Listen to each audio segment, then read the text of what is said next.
Hello everyone, welcome to another episode of By the Numbers. I'm your host Richard Lewis, that's Duncan Thorin Shields. Sam's pressing the button and we're buttons. I'm not just one button, we have multiple buttons now actually, don't mostly we? multiple buttons. We push all the buttons. Yeah, well, metaphorically and literally. And we're gonna be breaking down everything that happened in Counter-Strike while we all try and process the bombshell interview courtesy of Fifth Lauren that we've just had. So look, first of all, Duncan, I'll just get your reaction to the Fifth Lauren interview because the way this is going to come out sequentially, we'll probably just put the Fifth Lauren VOD out first, and then we'll put this out the day after. So I know you were watching because I saw you tweeting about it. What I would say is, like, first of all, I mean, as people might know, I'm friendly with Fifth Lauren, done events with him, known him for many years as well. So I actually had heard, many of those stories. There's some details I hadn't heard, some more like intricate elements, I think the key thing to me is every story I'd ever heard was always like in isolation, like they'd sort of drip out one at a time when someone was annoyed, or one player told you one thing and then another player told you another one. And so the big problem for me is it's only when you put the whole picture together like that of how ridiculous it was, like, problem after problem after problem, like lie after lie. It's only when you do that you realize how outrageous it was. And I have to say, one of the things I immediately thought at the end of that interview, which is why I did a tweet, is like, why the fuck has this never come out? Like, remember, the claim of NIP, the org, is it's new management now. Oh, cool. Well, then go ahead and assist with the investigation and let's clear up all that stuff from the past. That's what's so shady to me. Like, the idea NIP themselves think they never have to address any of this stuff and pretend it never happened. And as you alluded to there, the most disturbing part of the interview comes at the very end, where Richard basically points out and spells it out for people who don't understand. The reason Fifth Lauren didn't come forwards is because he was literally prohibited by his job. It would have actually been considered like unprofessional behavior to do that, because esports, like many other industries, is incredibly incestuous. The amount of links at higher levels than where you're at mean that you just can't talk about this shit. So one of the big problems in esports is, and I'm so sick of this attitude, if you've seen my Twitter recently, where every story that does come out, it's not an exaggeration, there are 9 that don't come out. And the 9 that don't come out mainly don't come out because the person's too scared of repercussions, or they've even literally been threatened by companies such as Riot Games and Blizzard and all these people. And even when, I'll just tell you quickly, like, there's people I know who've left an entire game and gone to another game, and they're still scared that that developer's going to somehow follow them through a broadcaster. Also, they literally will never come out with these stories until they're 100% done with esports. Well, the problem is, when they're done with esports, it could be too late for everyone. In the meantime, 10 other guys fell into that trap you were in. So I think that's why those types of interviews are so important to the scene. I hope, as you said at the end there, that more people do contact you and we can get more of these stories out there and clean up the fucking scene. Because this is one of the things that's always tilted me, Richard, about the way we're treated. Me and you are like, if you ask people, top 10 bad guys in esports, we'd make the list. Easily. I always tell people this. I've never told a fucking provable lie in 18 years online. I think I've made 70k tweets or something. I've never committed a crime of any cast or type. I've never assaulted someone. I've never threatened someone in any manner. I've never lied or done any kind of financial impropriety. Yeah, I'm a bad guy. And I literally have cunts who I know have stolen, raped people, physically abused people, who are the ones telling me I'm the bad guy online. Like, esports is such a fucked up place in that sense. Like, the logic is just topsy turvy, isn't it?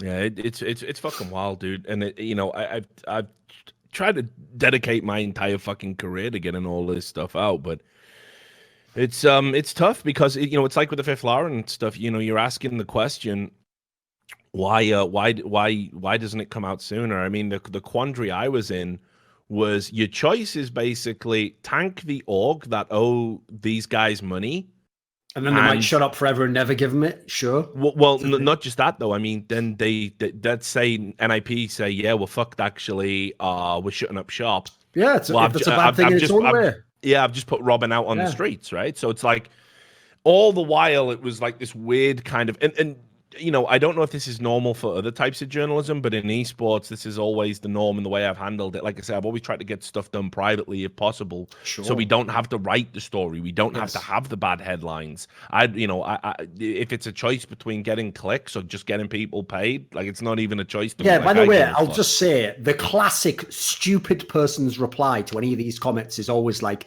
why don't you just message them privately? So if I'm saying it publicly, I probably already did do it privately, you dumb fucks. Like, I don't just go and publicize something, like, because that's the thing. The implications, you do it for the clicks, don't you? Whereas, like, the amount of times I've seen someone go through every back channel, it not work, and it only when you publicize it is when you get something done. That's the reason why you see me do that a lot of times. And guess what? As a fucking result, like, you notice how I told you I had nothing from Starlight, and then magically they were contacting me all over the place after I did that tweet. It's like sometimes you have to unfortunately go public, otherwise, you know, because actually one of the few things that actually can work that doesn't work in a legal context is you can put social pressure on them. If they feel like the whole community is turning against the fans, sometimes that is enough. Well, especially for an organization like NIP, right? Because back then, NIP had that love of the community because they were the first people to commit, and they had these beloved players from both 1.6 and Source, and they were winning all the tournaments. Yeah, exactly. Yeah, exactly. Everything in terms of you know, that you would if you had any form of nostalgia or love for Counter-Strike, like NIP embodied that. Even the brand itself is like a fucking, you know, nostalgic throwback. So yeah, really, it's been really sad sort of having to try and you know, I thought in 2015 when I got them at the end of 2015, yes, I thought that was with the next management. Yeah, I remember. Yeah, I thought that was going to be the end of it. And it just isn't. And then it's like, you know, I was going through the old documents and I didn't even clock this. I should have probably realized when Hitchum came in, quotes, to sort of clean up NIP and was going to take over the business thing. He's mentioned in some documents from old NIP. Fuck's sake. So it was actually just a fucking continuance. They were right, we've got rid of that fucking, what was his name? We've got rid of that Lilyfilth. Man-child, but here's Dude Love, the new wrestler. yeah, Mankind. Yeah. There we go. Yeah, we got rid of Mankind. Man-child to be a great, that'd be my like wrestling name. Man-child. He's doing his finishing move. The Twitter block. He's blocked him. The Twitter block. Off the top rope. The Twitter block. No, nobody's got up from a Twitter block before. My God, that man follows. He's retweeted his insult. Oh my God. His opinions. Anyway, so look, versus Vince, king of the insults. yeah, the Vince. Oh God. Who does look like Bam Bam Bigelow? I'm just saying. Oh, absolutely, mate. Sam, while we're talking, if you just want to bring up a picture of Bam Bam Bigelow, what a legend! He is an absolute unit of a man. That is Bam Bam Bigelow's still alive as well. What the fuck? I assumed he was dead. Sure he is. Some sort of meth-related trailer overdose. Maybe that was just my dream. Oh no, he's dead. He is dead. 2007. Oh yeah, he's only been dead for 12 years. I didn't get the memo. I didn't get Bam Bam Bigelow. I didn't get the memo. People who say that this show's references are dated, it's quite fucking disgraceful. Didn't even know he was fucking dead. I think he's alive. I'm still getting his newsletter. Tell you what, when's that bloody lazy Custom Hitchens going to put out another book? Oh, that's rough. Anyway, fuck it. Let's get right into the news. So let's start by talking about the minors. We had you know, all the minor qualifiers going down. We'll start with Europe. Some interesting you know, kind of results that come out of this. I mean, so first of all, the big story is, I think it's like for the first time since CS:GO started, since the major started, we're not going to have Fnatic in attendance. They finished 4th at the European minor. They were knocked out by Mouse Sports, another classic fucking hit job by Carrigan. The guy just keeps getting it done. And it's clearly had a huge impact on the players. Now, listen, we've been very critical of Fnatic for a variety of reasons. We've obviously called out Exist as an in-game leader, but they had this weird resurgence just a month or two ago. And you start thinking, well, maybe they're going to, you know, the minor shouldn't be too much of a problem for them. They should definitely at least make it to the major qualifier. But instead, they really underperformed here, and coming up against Mouse Sports, who themselves had a bit of a wobble earlier in the tournament, you know, just super unlucky, and then of course, obviously the real one is losing to that team Crazy. Yes. Which, if people don't know, it's basically like the Valiance team, if everyone remembers. Yeah, exactly. I was going to say it's Valiance with the worst rebrand in it is. It's a terrible name, and it's crazy with a 4 in the middle. Yeah. So these results coming back to back in the tournament, losing to Mouse Sports, who are a team that don't have this tenure, losing to Crazy, a team that honestly they probably shouldn't be losing to. You can see the impact it's had on this team, and it does make me wonder for the future, because we were saying just before the resurgence they had, they probably need to make a roster change. And then all of a sudden, everything kicked in. So the tweets that come out in the aftermath, you had JW talking about his disappointment, because obviously he's been, this ever-present figure. You've got Crims, who said he needs to take a break. Absolutely would fucking concur with that, by the way. There isn't one player on that team that's done more to try and drag it kicking and screaming through competitive matches than that dude. He must be fucking burnt out as a motherfucker. And he looks like he's in an individual slump as well as a result of it, mate. You can't do that forever. People don't realize. Exactly. You can't do it. So I don't know. I mean, I guess this could be the moment where we finally see Fnatic switch things up, maybe even change, in-game leaders, maybe look to, bring in some new players. I think it's interesting with Flusher, being out there, free agent, rumors about Olaf maybe leaving FaZe. What's your take on all of this? Yeah, well, first of all, in terms of what you started with, obviously the tenure of Fnatic as a team at the majors is unbelievable. They literally had been at all the majors, and they're even a team where people forget this. Yeah, just because they stopped winning the championship, back in 2015, they were the team where even when in the normal circuit, their squad was the 8th best team, they would always inexplicably make the legend status as well. It's only the last couple they actually missed that. They were one of the teams, along with the Astralis core, that had the unbroken record of always making the legend status. So you just felt it's like that thing I always refer back to, when JW wanted to leave Fnatic just before they won all those majors, the last 2 basically. And I famously told him, mate, if top 4 is a bad result for you, I hope you one day have to experience the real life of a Counter-Strike pro, because this is ridiculous, mate. And he basically has, because now he sees what it's like to be a normal top 10 team where you can have a shit tournament and it can go bad. So I will say, to be fair, the EU minor is fucking stacked. Considering it's a minor, this absolutely pisses all over any other region's minor. Let's be real. Oh, for sure. Look at some of these teams. But even so,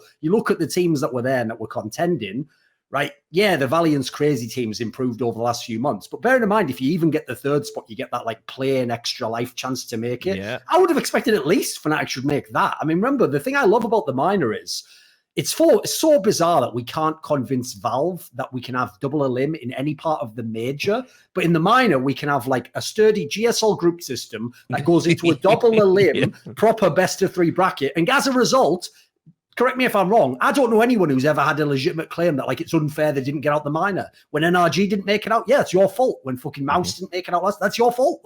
This is totally legit that when those teams lose, so for example here, Fnatic losing to Crazy, you have to just tip your hat. They beat you in a fucking proper sturdy format. They just proved that they were better in that moment. So as much as it's a cool story for them, yeah, there's the side where it's where the fuck does Fnatic go now? Because you say, Flusher coming back, it's not exactly a solution. I'd give it a go again with where they're at, but that in itself is an indictment, I mean, this is a guy where when he left, a lot of people thought maybe he'd just retire. Obviously, he's been sat on the bench himself for a long time. You know my opinion on it. I think a lot of these problems, it always starts from the top down. I hate to be a broken record when it comes to exist. I just think he's a player and not an in-game leader. And I think he can play in a team and play to a high level. I think when you put him as the figurehead and the guy that's in charge of, disseminating what maps we're going to play and stuff like this, it just all becomes fucking difficult from there. And if you've got players in personal slumps, again, if you know Richard, he's a quiet dude. He's the typical Swede. He doesn't really have the leader aspect, does he? Well, no, it's just he's very methodical and analytical and quiet and specific in how he communicates. But he's, if you compare him to a Karrigan style in-game leader who, you've got in the middle of a must-win pistol round, you've got Karrigan doing a fucking Apache, like this, fucking cheering and going nuts and grabbing hold of his players and fucking hugging. There's a level of individual man management there that transcends the fact that he's also a tactical mastermind. Yes. makes him such, so good at making teams work from the start. Exist is kind of the other way around. Exist, it starts off bad, and eventually maybe you might find a groove. And with Fnatic, I don't think they ever did. I don't think they ever have. I still see questionable map picks from them. I know that's like an overplayed fucking meme. It's true though. But it is true, and it's bore out. And I just think, I don't know who you would get. I don't want to, like, obviously Golden can't return to Fnatic for whatever reason. That's never going to happen. I don't know if there's a Swedish in-game leader out there that can do the job. But honestly, I think if Fnatic want to maybe just get a shot in the arm and get a honeymoon period, flusha and Olaf, the return, that's something. Yeah, and it's got a marketing angle. That's a cool. Yeah, exactly. You got a marketing angle. There'll be a feel-good factor, and I think both of those players, having played in situations that aren't optimal for them, will come back a little bit wiser, a little bit more open-minded. I heard stories about the old Fnatic where people were arguing over fucking going to the toilet in games and like bickering like children, and that like led to the breakdown in relationships. I think when you go away from people and you experience like a new working environment where it's not friends that you're that familiar with, I think you always appreciate it more the second time around. So it's possible. Sure. I'd also say as well, by the way, on the Crims part that you referenced earlier, I that's an example of where there's times that people just compliment Fish, people in esports love to fucking do it. And go, woe is me, I was so bad in that game. Tell me I'm brilliant. Tell me I'm fucking. Yeah, I know. Yeah, I love it when talent do that as well. I love when talent go, just wasn't at my best today. What's like great, 500 tweets. Guys, love you. I can tell you, some of the people doing that are some of the most narcissistic talent that have the biggest ego and never think they can. That's the most ludicrous part. That's why they need it. That's why they need it. You got to feed the beast. So whereas, like, in this case, I can tell you on a personal level, Crims is not that guy at all. In fact, he's the guy where he wouldn't say anything if everything was fine. He would just, you look at his Twitter, he barely ever fucking says anything. He's the kind of guy who, his tweets are like the kind where it's like, you may as well unfollow. It's like 2-0 win over Nip. See you in the next round. It's like quality content I'm following here, So, and that, like you say, if you go back to last year and the first part of this year, this guy was carrying like a motherfucker at times. Oh, yeah, sure. That's why I always tell people, never, ever dare take for granted what people like ZWoo's doing now and Simple are doing now. Because the idea that you could even do it as long as Simple had is unbelievable. Like, that shouldn't even be possible. Because I can tell you from being friends with Kenny S, it wasn't just the AWP nerf that killed Kenny S. It's that it destroys your fucking soul when you play twice as good as anyone in the server and you lose the game. And then you can't even complain because a fan will just say, well, maybe if you'd have been a better teammate. So you can't even say shit. It's like it just degrades your soul, especially because then you get into all those horrible scenarios where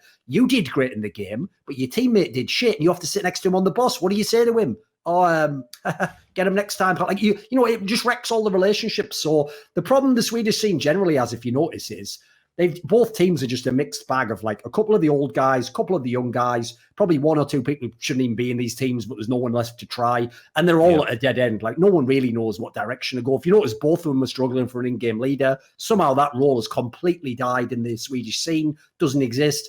And then the problem on the exist topic is, like, this is the harsh thing. Whenever anyone accomplishes as many great things as existed, I'll always give them credit. I'll always say they did it. They were part of it. They get their share of it. But the problem is, if you're going to pick out in-game leaders who've won tons of trophies and start trying to figure out which were the most impactful and the least impactful, I'm sorry, but just from knowing these players, the NIP that was dominating when Exist was there had Forrest and Get Right, who were entirely complete players, finished products, who already knew how they wanted to play and completely could coexist. They had no overlap.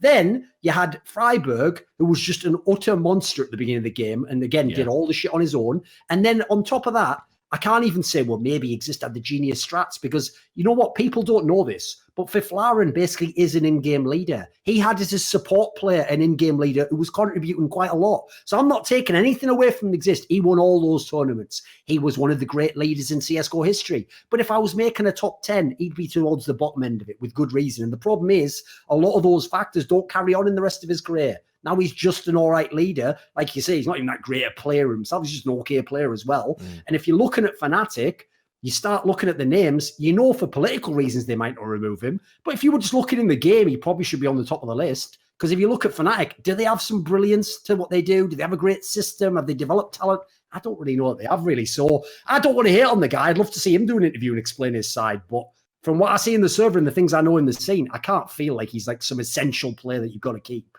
No, definitely not. So it's kind of watch this space, I guess, for Fnatic. There's even a chance, because they're all tenured players that speak English fluently. I mean, there's also a chance that they might decide to go international. They've used international stand-ins when they've had to in the past. There's a lot of players out there in free agency. I'd love that move. I think that would be a great move. Yeah, absolutely. So I guess we'll wait and see. But I feel like change is inevitable now. Like, you can palpably sense when a team is in the decline. Like, it's not Cloud9 levels of decline, sure, but not making a major. But when you're as tenured and as storied as Fnatic, not being there, that'll hurt. That'll hurt the management a lot. You got Khan over there. So yeah, I think changes are likely to come off the back of this. Let's talk about North. I saw a great interview with Valde where he said, it's unrealistic to expect me to be one of the best in-game leaders in the world after a year. Oh, this guy just says everything right, doesn't it? It's unreal. I know, he's one of those people where it's like that joke. I love this guy so fucking much. I used to always joke about fucking NBK and Device, right? Where I was like, right, so these motherfuckers win the tournament. They like frag out. They can play whatever roles they want. They like never say anything wrong, and they're also good looking. It's like, fuck these guys. Like, what? Where's the negative? There's got to be one negative I can hold on to. It's just not fair, is it? Like, it's just it's unreasonable, isn't it? Yeah, but Valde. I'll tell you this. This is a guy who's taken his inaugural in-game leadership role. I think North have a lot of positives. I think he just, he got put up against the Karrigan Masterclass. They finished third. Very hard because North are a structured team. You can see what Valde's trying to do. They are tactical. Well, that's just bread and butter for Karrigan. He gets a demo. He sees what you do, and he knows how to counter it because that's what he does. And it was very apparent in the game, honestly, that they played. They were very, lopsided towards Mousesports. I mean, 16-11 on Inferno might sound close. In reality, the way Inferno is, that's actually a pretty wide margin. And Mirage 16-7. That's a clinic. And keep in mind, the 16-11 is on North's pick, and they are a decent team on Inferno. Sure. I kind of feel a little bit sorry for Valde. I think he will morph into being one of the great in-game leaders. Like, no joke. He's got such a great mind for the game. He's also top fragging as well while he's in-game leading. It's like, what the fuck are you got to do? For me, it's the stars, right? Like, he's getting good mileage out of AZ. AZ's back. Like, this is about as good as you can expect AZ to play. Ever again, and I think Gade is developing, coming along. I've just got to say it, like Kjaerbye, he's the superstar on this roster. Should be. Yeah, exactly. He's the name. He's the guy that should be fragging out, and he isn't, and that's a problem. Because listen, I know he's having good games.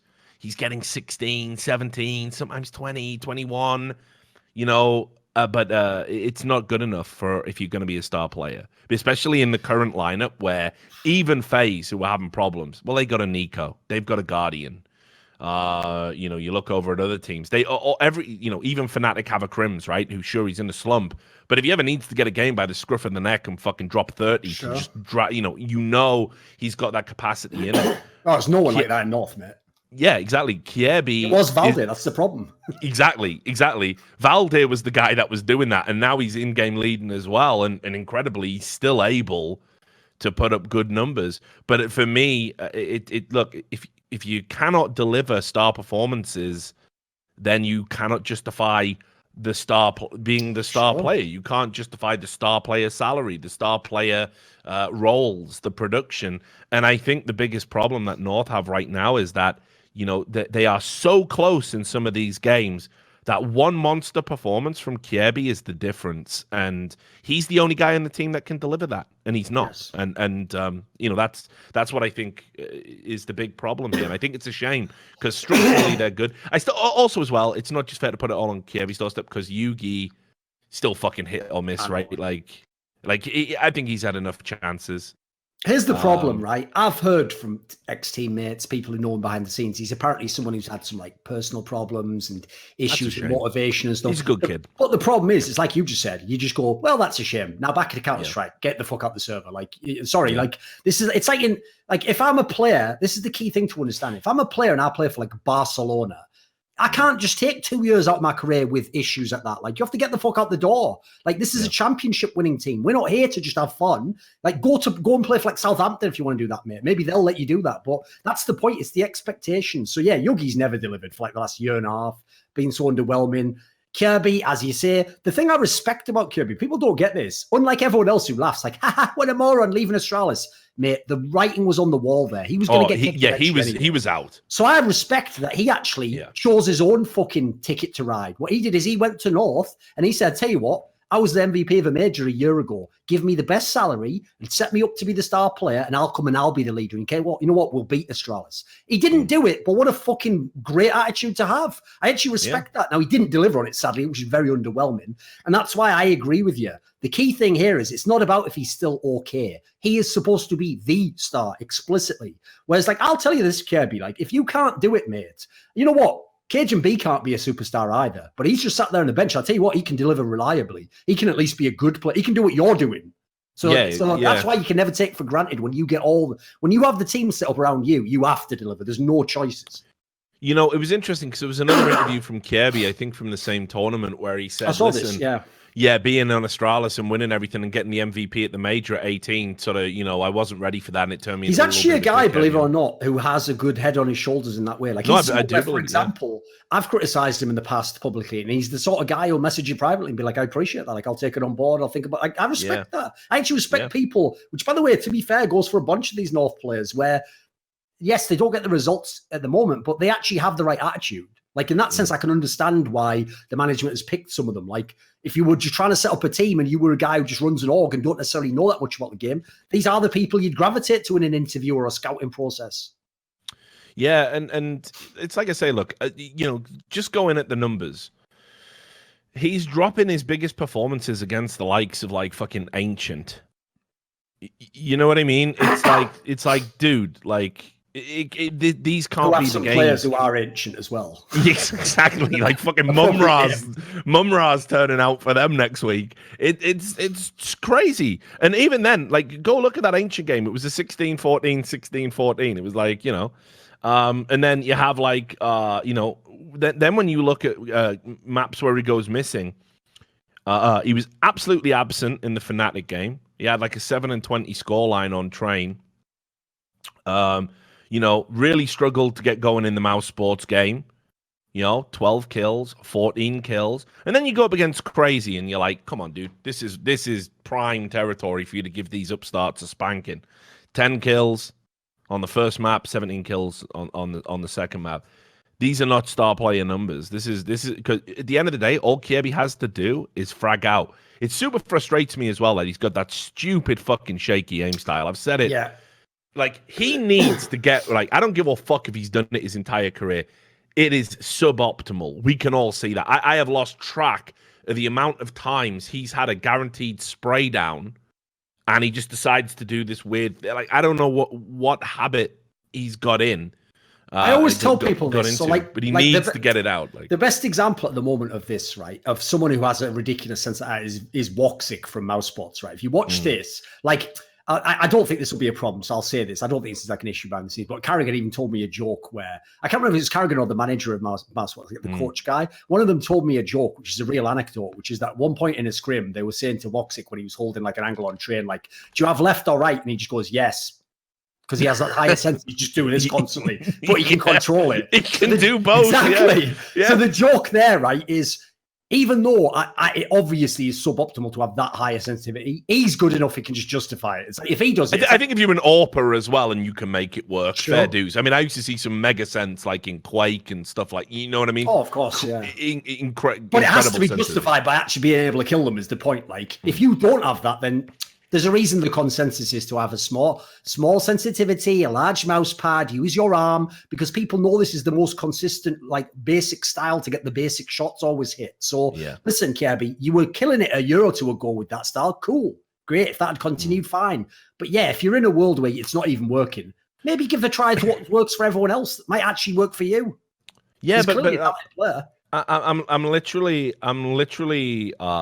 you know, at a stage where it's like, yeah, you were an MVP with this style, but it's clearly not working now. I want to bring up all of the moments where it's like, that is guaranteed spray down, that's guaranteed 3-man, and the shakiness is detracting from your ability to get these kills. But like, and also, you're ruining that brilliant narrative on VaxSox because you're shaking like a motherfucker. You don't even get the kills. Do you not even know that AMK works? I know. This is the best part about it, isn't it? I love the VaxSucks threads about Kirby. You have someone like Kirby who's openly cheating. He's getting fucking 7 kills in a game. Call that fucking cheater up now. Yo, Coda, what the fuck is this shit? I'm shaking like a shitting dog. What's he using? Everyone Bardolph can see what I'm... Yeah, Bardolph.exe. I knew I shouldn't have got that. Nah, it keeps it on the down low because if you only get 7 kills, no one will ever know. What's the point in cheating then? Shaking like a shitting dog. I've got threads about me every fucking 2 minutes. Like, give me a cheat that works. So obviously, VaxSucks, you know, just the fucking mega minds over there. But honestly, you know, on a serious note, I think he really does have to step up his game. I think he knows it. I don't think I'm saying anything that's like a big secret to him. He must be frustrated with it all. But yeah, that's the problem. Their star player is playing average, and you can't do that in this day and age. This is the era of the star player, right? Also, like every team I agree. It's a point I even made actually in this piece I just published today while you're doing that interview with Ents, where one of the points I make as to why I think Ents is going to have firepower problems is they lack both aspects. They don't have like the trio of players who can be a star like the other teams do. They don't have the big star either. Like they lack on both ends of the equation. So that's going to be a bad fucking state of affairs in a game where it is still like 60% about shooting people in the head. Like if you can't do that, you're not going to win in this game. Part of the problem I want to say as well in this case is this is where orgs are fucking themselves by having this mentality of like it's about a professional vibe and an ethos and company values and we're a family. That when you keep pushing that shit, you're going to have a hard time kicking people only for playing bad. Tell you what, it's easy when the player out there is partying or he's got his girlfriend at every event. Yeah, it's easy then to use that as your like excuse to kick him. But the problem is someone like Kirby, as far as I know, he's exactly what North wants. He's like a professional player who turns up on time. He does fucking sports in his spare time to stay fit. He doesn't seem to cause any problems. So guess what? The only reason you can kick him from the team is he's not playing well enough. Well, if you've set that stupid set of conceits up that you're about a family and people grow up, well, then you're not going to do it. Whereas in an actual sports team, I'm sorry, you sometimes have to say, listen, you're a great guy, but I need a fucking great NFL linebacker or something. I can't just have you wasting that spot. Can I have to cut you? Yeah, and you know, I'm not saying Kirby would be the guy to go, you know, because it's just like, you know, I've been interested with Gade's development. I think he's a very functional player, but maybe you try and drop him and maybe bring someone in a bit more firepower oriented. Plenty of options with Denmark. They got lots of talent that you can potentially tap into. I just kind of feel, you know, and again the Yugi thing. I can't think of an AWP. It makes no sense to me. Like, why not put Cajun back on the AWP over Yugi? I don't Exactly. I mean, that's got to be an option that you might want to try. I think Cajun's not a long-term solution. I think he's a very inconsistent player, and he's getting on in years. Could get you from here to there, or you know, could get. But yeah, but I mean, Yugi's obviously been a problem for a while. But like I say, for me, it all comes back to Kirby, and you know, you cannot be a star player and not deliver star performances. So the other big stories, obviously coming out of the European minor, Crazy. Living up to their name. Really surprised to see them make it to the final. I'm amazed actually because, you know, they've been playing so well with this kind of Serbian core. It's not even Esperanto that's the star player in this team anymore. He hasn't actually been that good in this one. No, he really hasn't, but it's been working. Now I never thought he'd have the kind of ego to kind of let that one slide. But sure. I mean, to be fair, I think the reason why though is because like what I always get told by the pros about this team is that like this team just is like an FPL mix of like the sick aimers or whatever. So the idea I assume is Esperanto puts his ego aside because he knows that guy's as good as him or something. You know, that sort of yeah. Like a super budget liquid, all aim, just raw. But you know, they've got Letney, the who's the in-game leader, I understand, and he's you know, not a big fragger and has his moments where, you know, he plays really poorly. but he's obviously getting the value out of these players. I'm amazed Nico hasn't like suggested the only way to fix FaZe is to get another Kovac in, and they go and get Hunter or something ridiculous like that, his cousin. But he's been great. The development of Hunter has been amazing.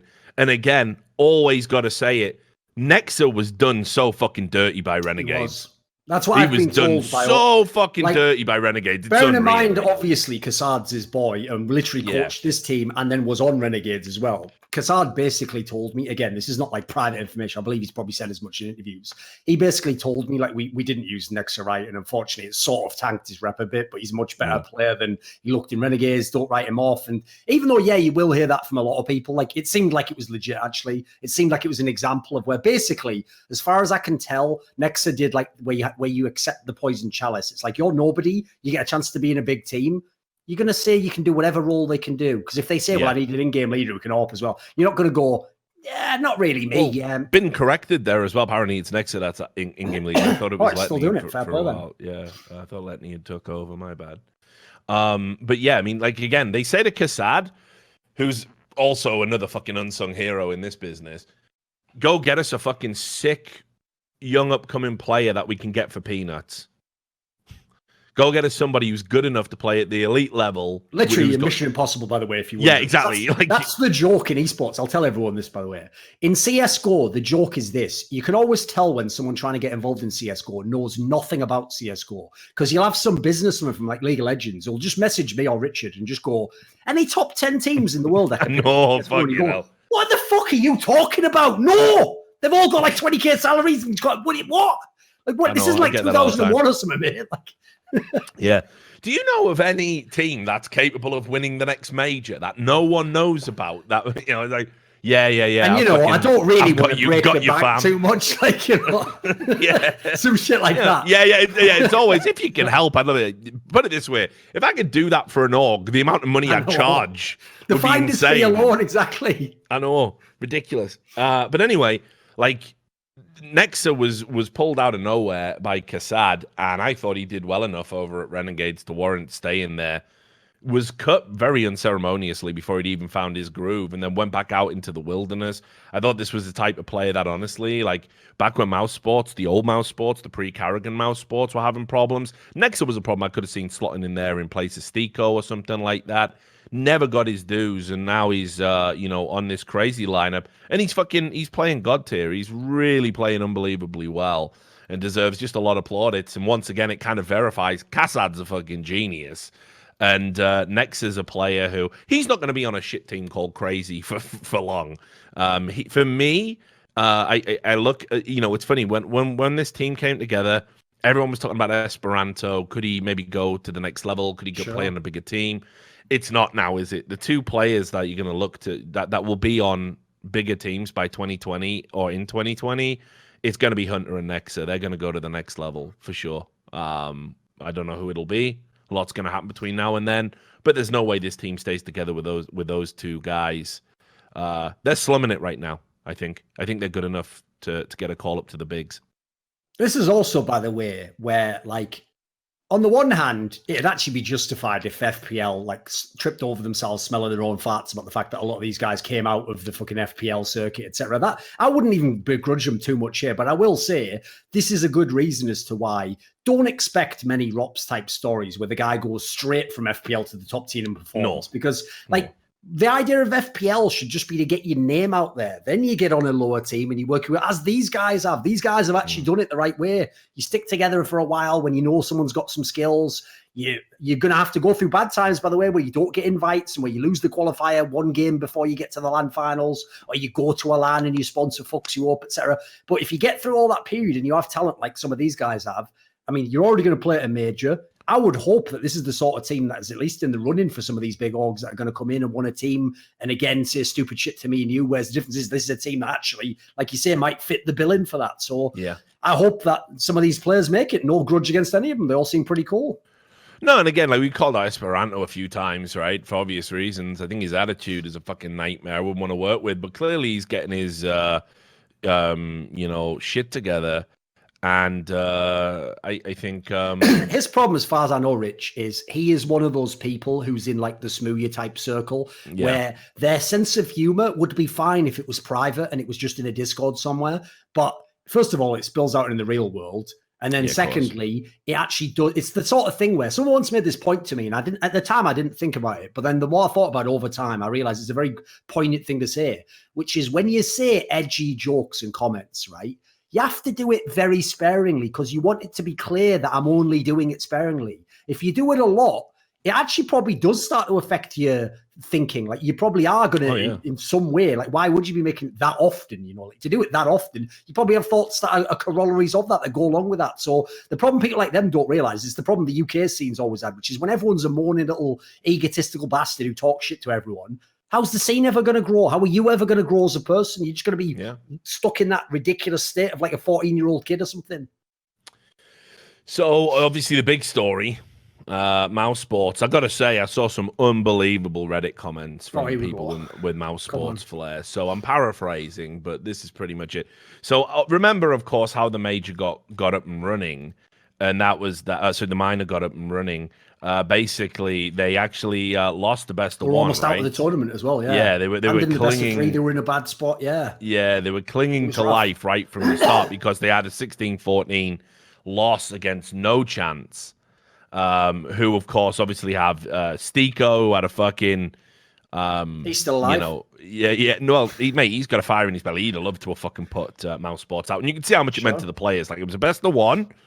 16-14 win. They were fucking going mental. You say that though. Let's be real. If we were making an all-time cock team, Daps would be the in-game leader, but Steve would be the support. Let's be real. He also does. Do thing, for sure. Where it's like, I totally agree. I should have been kicked. It's like, why? I'm trying to fucking help you out. Team fuck my wife while I watch definitely has both of those guys in for sure. Like no doubt. Like but they're just nice dudes. You know what I mean? Like what the fuck? Like I'll put the kettle on, shall I? Try not to come before I make the tea. You know, like they just be like that, right? This is how they're rolling. But anyway, so they lose to No Chance of the best of one. Immediately, people are going, I saw comments going, I don't know about this Carrigan leadership. One tournament, I know. Yeah, right, one tournament, one best of one. Right, anyway, and then when things got hairy, because they were probably like one pistol round, maybe from going out of the tournament against No Chance, I think it was. They had a real bad time against them. And in the end, they were able to overcome that. I'll just add, by the way, No Chance. You are going to keep living up to that name as long as you have Crystal on the team, because I know he's the IGL, but man, he's so far off the pace for what a pro player needs to be these days. Like it's sad. Kevin's a great guy, but he is garbage. Is all you need to know. If you have been kicked from a billion lineups, but you are a nice guy, you must be a terrible player. Let's be real. Yeah, and sorry, it was actually Sprout where they were clinging on. So I mean, these are not great teams, but yeah, they basically they were 12-3 down at halftime, and got about to go out of the tournament, won that pistol round, and then strung like 13 rounds together to be able to win. So people after that performance, people came into a Reddit thread and went, everyone's singing Carrigan's praises. Mouse Sports flair, of course, real fans. Everyone's singing Carrigan's praises, but we were one pistol round from going out of the tournament. It's not the pistol round, you fucking moron. Even if you get that pistol round, like, you're not guaranteed. I know. He was able to string together, like, 13 rounds or whatever it was on the T side of fucking Dust 2. Like, don't you get it? Don't you understand? Like, that's the god tier performance. Not winning the pistol round, motivating his players, having a tactical system that works to get 13 T rounds in a row in a must-win game. You're telling me this guy isn't legit because it came close? Wake the fuck up. Then he goes on and wins the whole fucking minor in first place, which, by the way, definitely shouldn't have been Mouse Sports doing that. No. Definitely shouldn't have been Mouse Sports doing that. Definitely, with North there, with Fnatic there. Come on. This is a new team. Like, what more do you want him to fucking do? I just feel like it's, it's like one of these things where it's like, stick a broom up your ass and do the cleaning as well while you're walking around Carrigan. Like, clean the offices. Like, it's fucking, what more do you want from this guy? It's unreal. So some of these fans are so fucking deluded. Was it a vintage performance? No, but like we talked about with this tournament, the format tells its own story.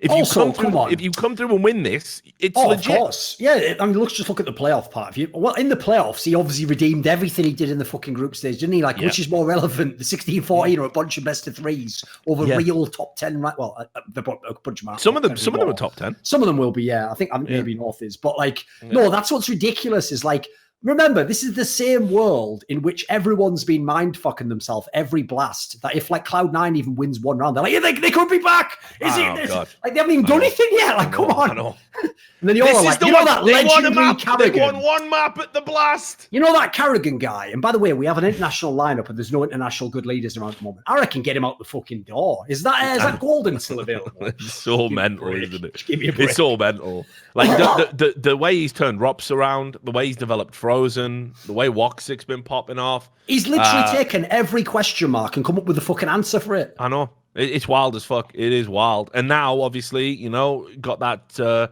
first place going into the major main qualifier with the way it works. I think they get a seed off that. So just I don't know what more you want from this guy. Yeah, 16-14 on day one. Not great. But, like, you know, there was a lot happening in that 16-14 game.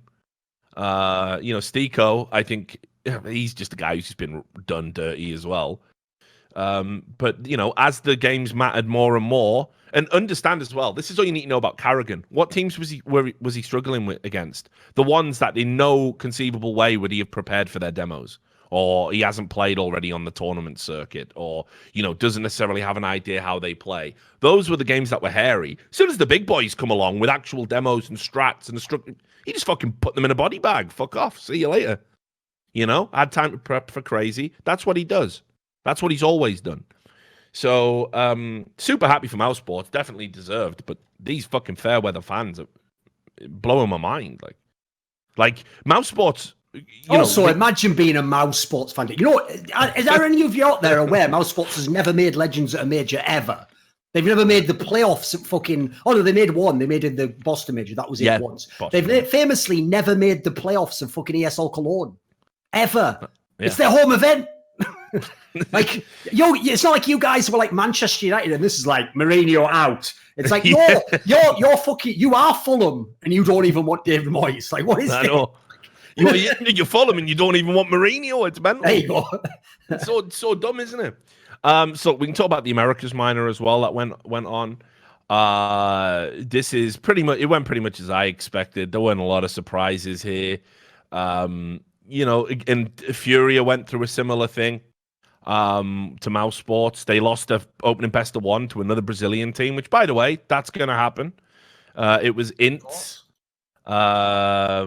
Z, and you know, that's the KNG team. So, you know, there's KNG, there's Yell, there's Destiny. For now. Those we'll get to that. Those are players that are accomplished. These players know these Furia players very well. Been playing in fucking ESEAs and all sorts for a while. Know each other's games. But they lost the best of one, and everyone's going, you just signed a 5-year contract, 5-year sponsorship with Nike, 5 years. It's all over 5 years, 5 years. Like, fucking. It's the fact that this is still a thing, isn't it? It's so mental, isn't it? It's so mental. It's like fucking Furia fans. Like, come on, man. You've had like a tiny little taste of success, and you're tapping out now. Your expectations are that high now. Like, wake the fuck up. Tell you what, I'm out. Yeah, exactly. Years, like people changing their flair to like ints or sharks. You know what I mean? Like, what's wrong with you? What's wrong with you? That's one thing I'd love to see. Are you ready, right? Because you know the mods are always like, one of the things they sort of get a bit annoyed about, the reason why they're always like moderating shit when it's not necessary, is because they don't really have anything to do half the time. They are just janitors. Well, tell you what, if you're as the mods, if you want to do an interesting little thing that you could do with your access, I'd just love to see if you could track based on big like swings in form, how many flares change from one to another. No, but I want to see the change though. Like I want to see, as you're saying, like how many MIBR flares changed to Furia like a month and a half ago or something. Like I'd love to see all the cunts are. It'd be the best, wouldn't it? Yeah. Oh, mate, there's no doubt. It's like when I tweeted that thing out where the guy said, what was it? Fucking, it's a shame about. He was tweeting, posting as if he was like an Astralis fan. Going, it's a shame about Astralis, but he had Team Liquid flair, And I was like, what the fuck is this? And somebody had replied to him going, but you've got Team Liquid Flare, though. And he goes, I support many teams. Yeah, all of them just happen to be the number one team. You're the luckiest fan in the fucking world. Every team you support just happens to be number one in the world, doesn't it? You fucking plastic cunt. It's outrageous. Because here's the thing people don't realise, like, it's one thing, right, to support even a winning team. I already think that's a bit dodgy if you sort of just change out of nowhere. But it's not like it's not like you'd go to the fucking game when Real Madrid's playing Barcelona, have a Barcelona kit on, at half time, just walk over to the other side and go, your side's not singing anymore. Yeah, like taking the top off, like fucking full NWO bullshit. Like, it's mental. Like, I've never seen anything like it. Like, listen, I understand following players around, but like, sure. I honestly do think brands should be bigger than players, and it would add more meaning if we all thought that way. Because when legendary players left or retired, it would have more of an impact. But yeah, it's crazy. It's absolutely crazy how fucking fickle it is in CS:GO. So anyway, Fury were just getting bodied by their own fucking fans because they lost the best of one, same as Mouse Sports. And then of course they powered through. They went all the way to the final. Meanwhile, NRG, this new look NRG that we keep talking about, they obviously managed to get there in first place. They were able to beat Furia. It kind of like it just went as expected. Those were the two teams when you were looking on paper. These are the ones that have to go to the major main qualifier. And then it could have been a toss-up for any one of them for the minor play-in, honestly. I've got to say as well, while we're talking about minors and the overall standard, this compared to Europe... Oh, it's appalling. This is so bad. I mean, like I don't even know what to say. Like, 5 of the teams are Brazilian. Like, what's going on? Like, down at the lower end of American CS. Because they're killing it in the upper echelons. But yeah, this was really fucking poor overall in terms of quality of teams. I mean, if NRG and Furia hadn't have got through this, there would have been questions, right? Absolutely. But let's just talk a little bit about NRG, as I said, able to come out on top. I'm still not sold on the Stan iteration. You know, I keep thinking they should be better than they are, and they keep disappointing me a little bit. Put it this way: as of right now, the best you could say about them is not much seems to have changed that much. Like, they're still kind of the same. But the point of that is, well, what was the whole point of it? What was the point of the gamble? The whole point of the gamble, in a mad way, you want the gamble to either really work or not work. You don't want it to be just like the same results, do you? You want it to either be bad and go, right, well, I made a mistake there, or be brilliant and then they go, oh, God, I did that then. This is more like, fuck's changed. Not much, as far as I can tell. Yeah, and listen, it hasn't been long. It hasn't been long. It's only been a couple of tournaments, sure. I think they will be better still. That's my gut feeling. But yeah, this was like, you know, not great. The caliber of teams who were playing outside of maybe Ints and Furia were very subpar, and they weren't particularly amazing. They were good enough. They didn't look like there was a massive gulf in class, that this was like a chore, that they shouldn't be here. Also got to say as well, just in other NRG related news, they changed their logo. Man alive. This is terrible. This is terrible. Look at it. It looks like it's the kind of thing that used to pop up on a fucking VHS tape, like Viacom. Yes. Like, it's such a fucking throw. I don't know if is retro or in a 90s cartoon where they try to put political themes in and they show the evil transnational corporation. Yeah, Venom. That would be the fucking like logo of them, like the ones that are definitely behind all the. Because by the way, for anyone who doesn't know, the reason me and Richard fully know about woke bullshit is because when we were in the 90s, all the kids' cartoons had like political activists behind them, where it was all like trying to push like environmentalism and stuff like. It was all that shit, like the not the evils of environmentalism. Exactly. How dare they? That evil agenda. No, I mean not just that though, because if you probably do you remember Mask? Sure, that was class. With the cars, and the masks that match up to them. Well, you know, the bad organization there was called Venom, and it was run by Miles Mayhem. And he was that he was the most Republican motherfucker I've ever seen. Like, full monocle. Like, I bet he had a massive cigar or some shit. Oh, it was well, you couldn't. I don't even know if you could choke. Oh, right, true. Then, but almost like League of Legends now. So. Yeah, exactly. We've come so far. But that NRG logo is fucking hot garbage. Like, I mean, people, it's definitely not the worst rebrand in esports, but I just don't understand. It's up there. If you're going to rebrand, Mate, I thought their old logo was pretty cool. It was all right, considering they don't have a great name to begin with. I'd also it is just say like there are like a million companies called NRG because it's three letters that make a word. Yeah, and everyone likes the word energy. So yeah, there's probably a fucking energy drink company that's got it somewhere. There's probably an electricity fucking electrician's company. Thing is, though, who it. the fuck signed off on this? I don't know. Someone fucking straight smoking rock. I'm gonna say because I fucking got love a the friend in me. love the fucking 80s. You ever watch Mask? Like it's the only way. It's the only fucking way. Imagine that, mate. Imagine he comes in and then he goes. He has his whole PowerPoint presentation set up. He's sweating a little bit. He's got his tie. And then they go live in 5, Keith. And he goes up like, "Don't blow this, Keith. This is your big chance to get the big rebrand." He comes in. Slide 1. Did anyone here like Mask in the 1980s? Yeah, no. Imagine pulling it out. Idea for a series. Full partridge. It's ridiculous, isn't it? Do you remember Mask? Remember Matt Tracker with his bike? He was like, fucking hell. But anyway, yeah, really, really bad rebrand. But at least the team's in the major qualifier, so it hasn't been a terrible week for them. So yeah, not really a lot to talk about from NA, unless you've got any additional points that I'm missing out. No, I think there's better stuff to talk about. A lot. Yeah. What I love about this show is I feel like this show has warped the simulation because everything we talk about, we just have to end up talking about more. Fucking Blast, fucking KNG, MIBR. Yeah, so well, let's out there. And there's before we get to that, let's do the other event that was going on. Obviously, IEM Chicago. Tell you what, that show match that they had instead of the final was really inappropriate, wasn't it? Like the way those players. There we go. Yeah, I mean, listen, it was it was an interesting one. Let's start with just MIBR because everyone was talking about that. So let's start there. MIBR made it to the semifinals, playing with Zeus, and they actually beat G2 and they beat Envy. Everyone was laughing. Yeah, everyone was laughing. I think because they were nearly lost to Envy.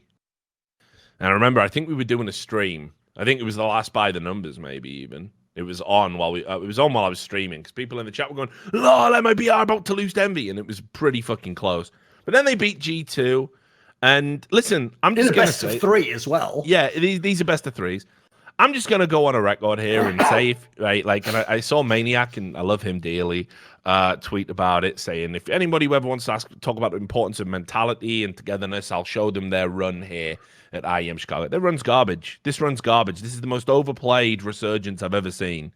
The idea that this actually means anything, well, like G2 aren't as fucking shaky as the average game of Jenga. I know what you mean. Like, listen, they didn't beat top teams. You're absolutely right there. No. But I will say, like, first of all, if you even go and look, stats-wise, Zeus doesn't have good stats. It's not like he had some amazing, like, miracle performance where he came out the stands and started doing well. No. So in light of the fact they basically were playing, like, 4.5 versus 5, to even manage to get to the playoffs is pretty legit. Like, mate, Zeus is bad, like, because obviously he's a coach, but you go look at his numbers. Oh, he knows how to play as a bad player. They played against Envy, who also had to use their coach. Right, and by the way, their coach, Elay or whatever the fuck, or coach/stand-in, he actually got as many kills as Lucas in that series. So just putting that out there, by the way, to all the people who are going, yeah, Lucas just looked really good, actually. Yeah, brilliant, sick. Then in the in the G2 game that they played, he outfragged Lucky, and he nearly had as many kills as Shocks. Yeah. So, like I say, here's the thing. This guy basically he swallowed his ego and he knows in this game, I'm not here to be a real player. I'm never going to be a real player again. So he plays the way you should if you're a fucking stand-in. He was doing the right things. Yeah. And by the way, Furt was a fucking monster in this tournament as well. It's like, Cold Zero fucked off. He just took over, didn't he? Yeah, but that's the thing. It makes you wonder what's been going on there. It does. It makes you think there's some big problems behind the scenes, doesn't it? Nah, mate.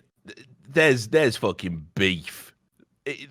Legit, it's the only explanation. Because here's and I've said this a bunch of times. I nearly wrote an article about it, but everything that's been going on this fucking week or so has been just crazy.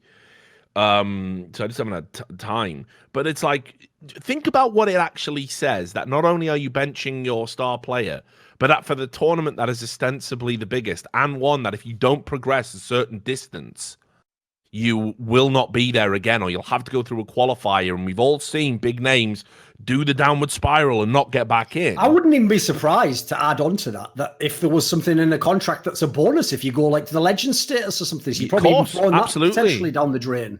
Absolutely. So the idea that even coldzera, who's an arrogant cunt, like real talk, the idea that like every champion is, to be fair. Yeah, mate. I got no problem with it. Right? And it's justifiable to some degree. Yeah, you do you, mate. You're not saying that to like diss him completely, you know. Yeah, you do you, right? But at the end of the day, he's an arrogant little cunt. Like, the idea that even he was willing to fucking swallow his pride and be like, listen, I want out, but I'll play the major with y'all. I mean, that's his version. You know, this is something that people contested me about, because my problem with this whole issue is this. Even though it's pure speculation, I'm not going on some secret inside source for this. I'm a coin flip as to whether I believe he actually would have played or whether he himself secretly benched himself. Because the problem with this is, if you know anything about how internal dynamics work in teams, the real story on a situation like this is never going to come out. Like, imagine this. Imagine MIBR says, yeah, you know this player that we're about to sell for a fucking exorbitant price to the biggest bidder in the world? Yeah, he's refusing to play the last two tournaments, including the major. That's not even good for MIBR's bottom line. So the problem with that scenario there is, I could see a world in which either he's pissed off enough that he was like, and you know what? Fuck it. If you're not going to make the changes I want out. And in fact, I don't want to play anymore. Maybe we've even had a bust up with someone, you know. Fuck it. I'm not playing with him. He's not playing with me. Same as, but you know what? I'll also give you what you were alluding to. I could believe on the other side of the equation, the others were like, you're just going to leave right before the major. Well, fuck you then. You're not playing the major. We'll play with fucking Zeus just to show you. You know, I could see both sides. No. Literally, I think we've talked about it a lot. People haven't probably followed the narrative so much. The breakdown between Fallen and coldzera is what it's all about. And you have to understand the history to understand how we get to the place where these people who played together and won trophies together can no longer have a relationship.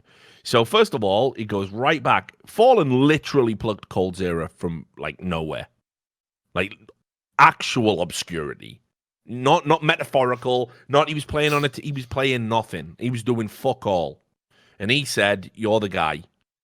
And then he went on to be one of the best players we ever had in the game.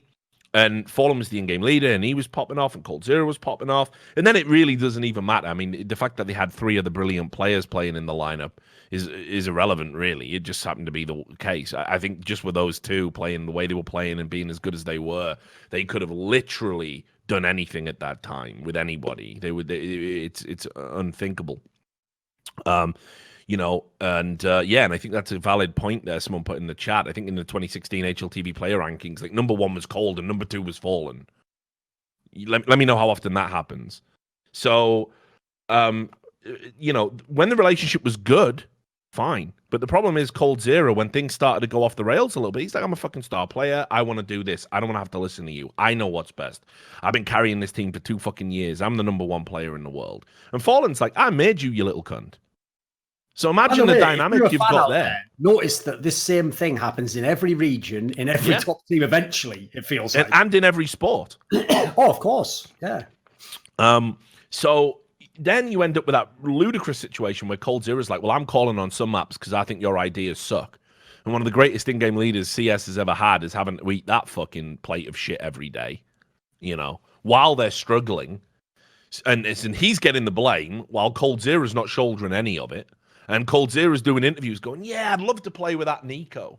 That's like literally saying to your fucking wife for 20 years, you know, I would like to just start fooling around now, actually. I'd just like to start fucking other people. Like, just apropos of nothing, right? Like, it's ridiculous. It's a ridiculous thing to say. So, you know, obviously they hit this point, and it's been on life support for a while. And then coldzera comes to them and goes, guys, I can't do this anymore. I'm out. And it's just before the big fucking tournaments. So I honestly think, I think what coldzera was going to say is, I'm not playing any small tournaments, but I'll come back for the major because I respect the org and respect you guys enough. and it's probably got a clause in his contract that they can make him play tournaments or withhold payment. So I think the plan was like, I don't want to play these other tournaments, but I'll come back and I'll do the major. And I think all the players just went, you know what? We're fucking sick of you moonlighting in this team. You haven't even been that good this year. You got all the love from the community, all the adoration. Everyone's like, oh, what's coldzera got to do to make us win games? Meanwhile, we're all getting fucking shit on. MIBR's a laughing stock, and you want to rizzle, dizzle your way back into the team for a non-committal fucking last hurrah at the mate. Nah, fuck off. Fuck you. Enough's enough, coldzera. Your arrogance is out of control. So I honestly think, like, reading between the lines from what I know, I kind of think that's the storyline. By the way, I'll just say, I genuinely hope, for real reasons, like I'd like to see him in the server, they're amazing, but also for karmic reasons, I hope coldzera and Nico now play together, because these two motherfuckers deserve each other. Because either they're right and I'm totally wrong, and they're going to be dominant the world, they're going to be godlike, everything's going to be la-di-da, brilliant, fine, or they're both going to find, a lot of problems still without a relay game leader and without proper teammates. Oh, wait a minute, I can't say this cunt shit because he's just as good as me and he's the same fucking guy, basically. Yeah, well, yeah. Put it this way, you got to be careful about what you wish for, because that is a car crash. The respect will only go so far, and when times are hard, they'll easily turn on each other because they want the same things. They play the same roles. They are the same guy. It's fucking crazy. The idea that, again, it just shows the peak narcissism of the average star player. You know, I'd like to play with clones of me. Mate, it's but like failing the famous joke. I mean, here's the thing. I'll give him credit. I believe, right? I think it was Shocks who said it. But here's the one thing I'll give Shocks credit. Actually, whenever anyone asks me if you did make 5 clones, which player would you pick? He was the one I always picked because it was like the closest he could do. I think it was someone like Shocks once said something like, it'd be nice to play with just 4 versions of myself or something. I know. Something like that, which is what these cunts actually think, by the way. Like, they really are the sort of people like, I wish this was a 1v1 game, really. Meanwhile, you know, like, Taco or someone sat next to him like, I throw all the flashbangs. I know, exactly. I literally stand there and die throwing a flashbang so you can get 4 kills. Don't you know that? Like, I'll tell everyone a quick anecdote, right? This is a real anecdote, and it's not like I'm not speaking out of school because this wasn't something told to me privately in some way by the player or anything. This is one where I found it through multiple sources, legit, right?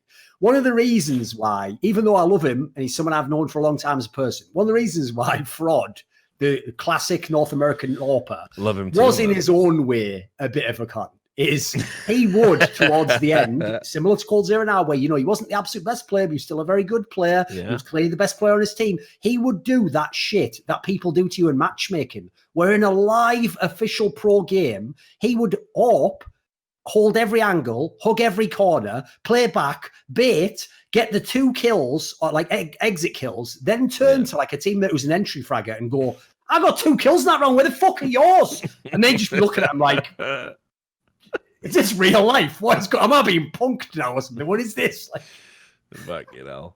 Yeah, I mean, look, again, you've got to have tunnel vision, I guess, to be the best, but sometimes it is ridiculous. But anyway, so listen, here's what I just wanted to say about IEM Chicago. I think anybody saying, well, fucking hell, I might turn it around, and actually, if they do take Zeus, maybe it might be the best thing for them. And any of you clowns out there, like, straight up, right? To be fair, Richard, they had just changed their flare from a mouse spots to an MIBR flare, so give it time. People are saying it, though, and it's like, dude, they narrowly beat Envy.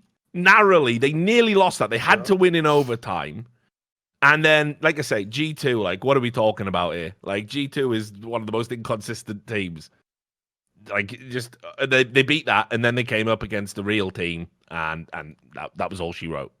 Well, it's like everyone trying to rag on me for my tweet after they made the playoffs, right? Now, listen, I know everyone's always going to claim, because it's always what people claim of me. They never understand that maybe they could misinterpret what I said. No, it's always that I changed what I said, you know, to fit exactly what their brain was saying, Richard, even though I couldn't know possibly what their brain would think. But the whole point of my tweet where I said, imagine buying tickets to see MIBR at Chicago. I know, and they completely got... They're an invited team. Like, if I buy tickets months in advance, I'm like, Dad, can we go to IM Chicago? He goes, yeah, sure, son. Let's go and see that MIBR team you're always talking about. Man, I knew straight away what you meant. No, and he's going to go, this team isn't as good as they thought, son. Well, no, they haven't got the best player, and they're using the fucking coach. Like, it doesn't matter that they then made the playoffs. I'm not going to go, Dad, this is great. You're a little kid, right? You get your tickets months in advance. I can't wait to see Coldzera. I want to be the next Coldzera. Coldzera is my favorite player. I love Coldzera. And you get there, the fucking signing that they do, and they're like, right, well, do you want Zeus's autographs? And they're like, fucking no, I don't actually. No, I wanted Coldzera's. It's ridiculous. It's like, I don't know, you fucking. You get told, oh, we're going to have a member of the New England Patriots here at some fan meetup. You're like, oh, I might get to meet Tom Brady. And you get some mad cunt from the fucking practice team who you've never even heard of. You get that guy who's like his backup for a season, Matt Kelly or whatever his name is. Yeah, exactly. I don't want your jersey. By the way, just as an aside, because I saved this gold for this show, and I thought I'd just tell everyone this story since you've referenced fan signings. So ESL Cologne, right, they did one of those signings where talent had to go and sit there, right? But luckily, they did it in shifts, because obviously some people had to be doing the games at the same time. So for my segment, right, it was just, I think, me and Sponge or something. I can't remember who, maybe it wasn't Sponge. Whoever it was, like Pimp wasn't there. And one of the things the fans were doing is like they'd all noticed this trend was they would get the booklet that had all the talent in and they would get you to sign over your picture, right? To, you know, so you could collect all like Pokemon, got to catch them all. So when they passed me one of those, because you're signing like 1,000 of them or whatever, you get bored, don't you? So first of all, you're even signing funny things yourself. So when on one of them, I just put next to Pimp's picture, bad accent. And then the best thing is, someone actually came. No, this is the killer. The punchline is someone came to the next thing and handed that to Pimp, and Pimp was like,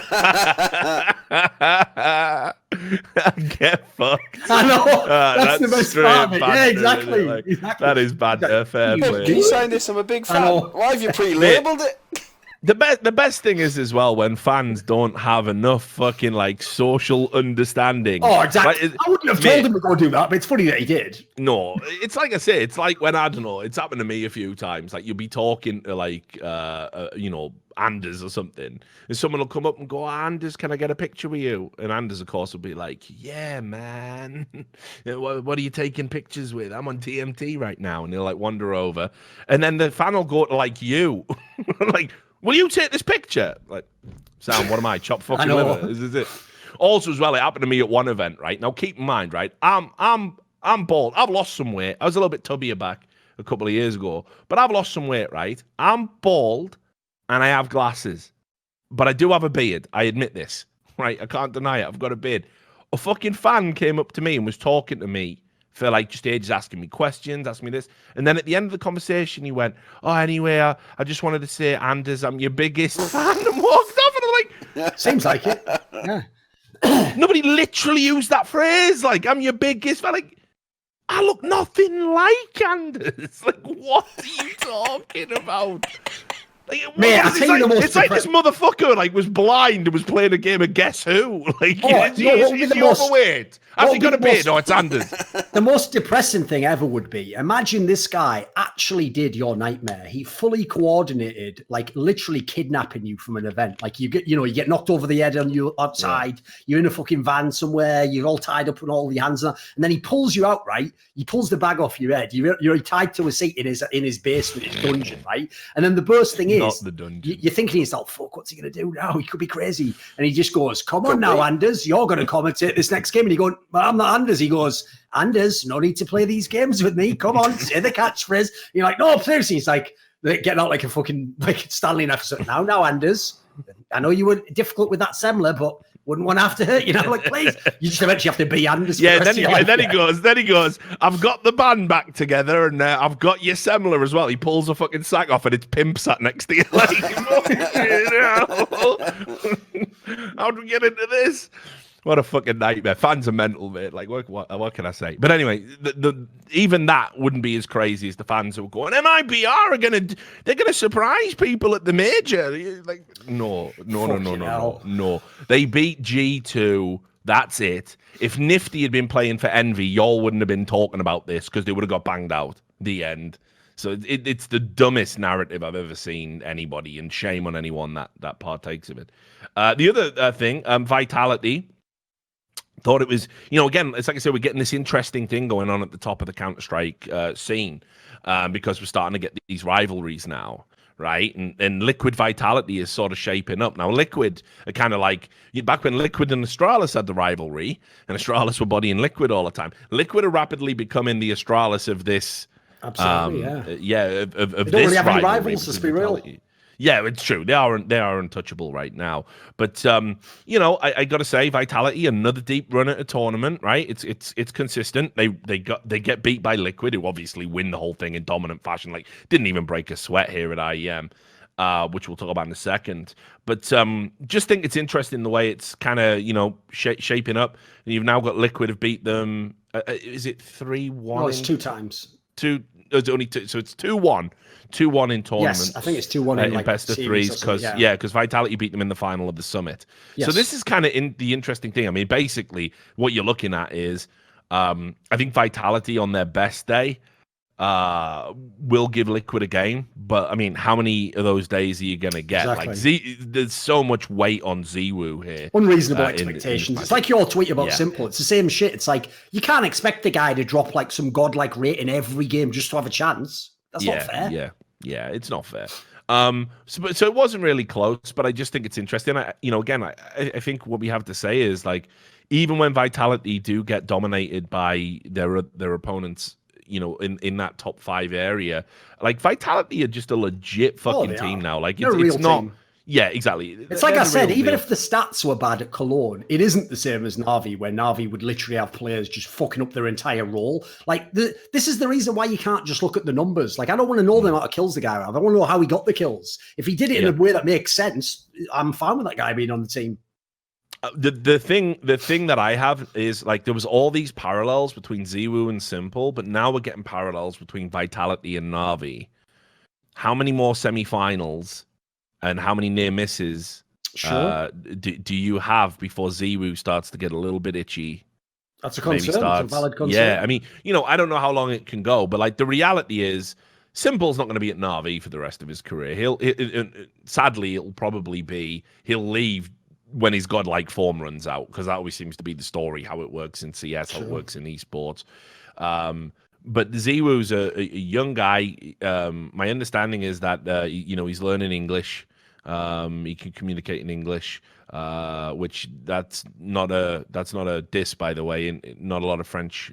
You'd be amazed how many top French players don't have a good grasp of the. Most of them actually learn English, no joke, from just going to the events. It's not from school. It's amazing, isn't it? Yeah, it's crazy.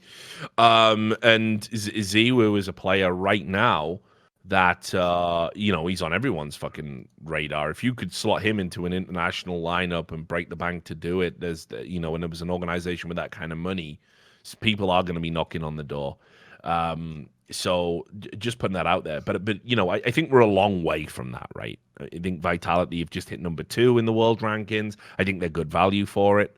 I've really been enjoying Vitality. I think they got a great system, but it's just impossible to overcome Team Liquid right now. I mean, oh, by the way, them being your nemesis is bad. I agree. Like, first of all, interesting matchup as well, because to be fair, here's the part no one's considering is you can't know that Team Liquid's going to be in this form every tournament. If they have a tournament where they turn up and a couple of the players have an off day, Vitality be right there. They're one of the teams that absolutely has a chance to beat them. But by the way, speaking of truly epic ways to fuck yourself with memes, did Ents fucking do one at this one? Because it's not just that they got shit on in that final. It's that interview they did after the semi-final. Did you see this on HLTV.org? Yeah, I did. Yeah. Where they basically said that, like, you know, we're glad we dodged that ZywOo guy, you know, because we don't have any answers for him. He's too hard. But luckily, Team Liquid doesn't have any ZywOo level players. I know. At which point, every Team Liquid player literally just like, what do you expect? It's like you're at the gangbang and they all have a hard dick the second they walk in the door. It's like, it's going to be a long day at the FaZe Clan. Whatever. Like, I just put it this way. Put it this way. I don't really get what the strategy was with that. Because I think if you're ever going to kind just of anger them. Yeah, exactly. Like, it's kind of like going to a fucking beehive and thinking, I'll just shake the fuck out of this. Like, nothing bad.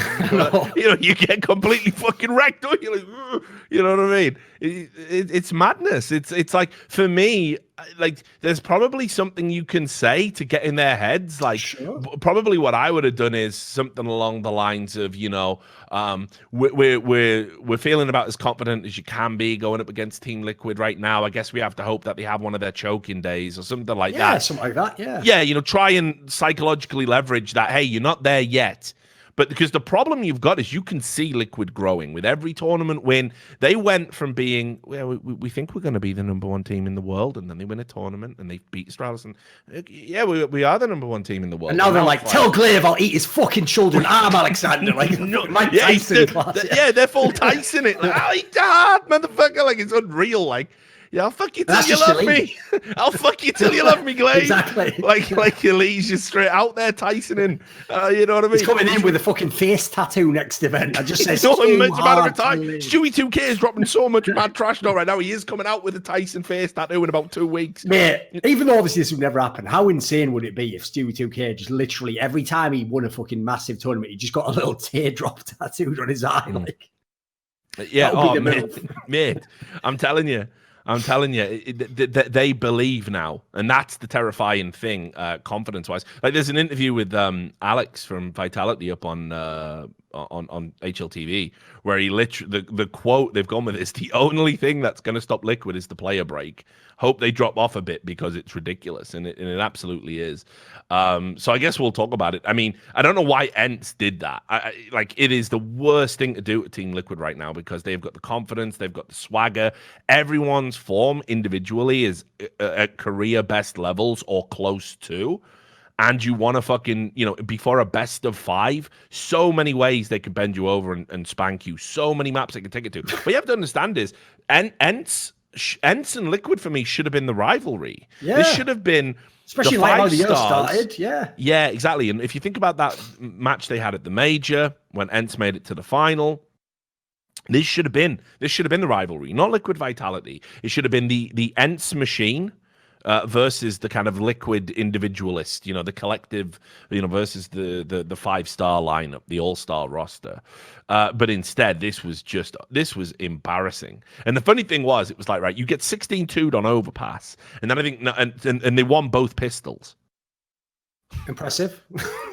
I don't think it's ever been done. If it has, let me know. Surely not. And then Natu tweets out going, haha, that was a tough one. Hopefully we can bounce back in nuke. Well, he did. 16-3. Suck a dick. No, the worst thing is as well, mate. Listen, I'm not going to make this all just about me, but to be fair, right, when ENCE played the semi-final, and obviously they let me double check actually. What am I thinking of here?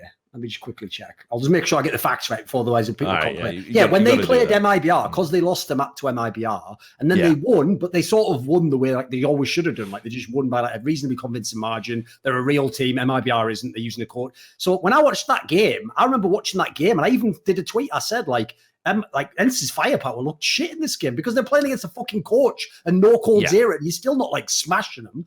And then Natu literally replied and goes like, did you not see 2/3 of it or something? Well, a self-own that your team would then go to the final. The first 2 maps are 2 of your 4 best maps, and you get 5 rounds, and it actually took you over the 3 maps 52 rounds of play to win 10. You couldn't self-own yourself more than that, combined with the actual interview, which obviously was hilarious. Like this was like Orange on a level you just don't see.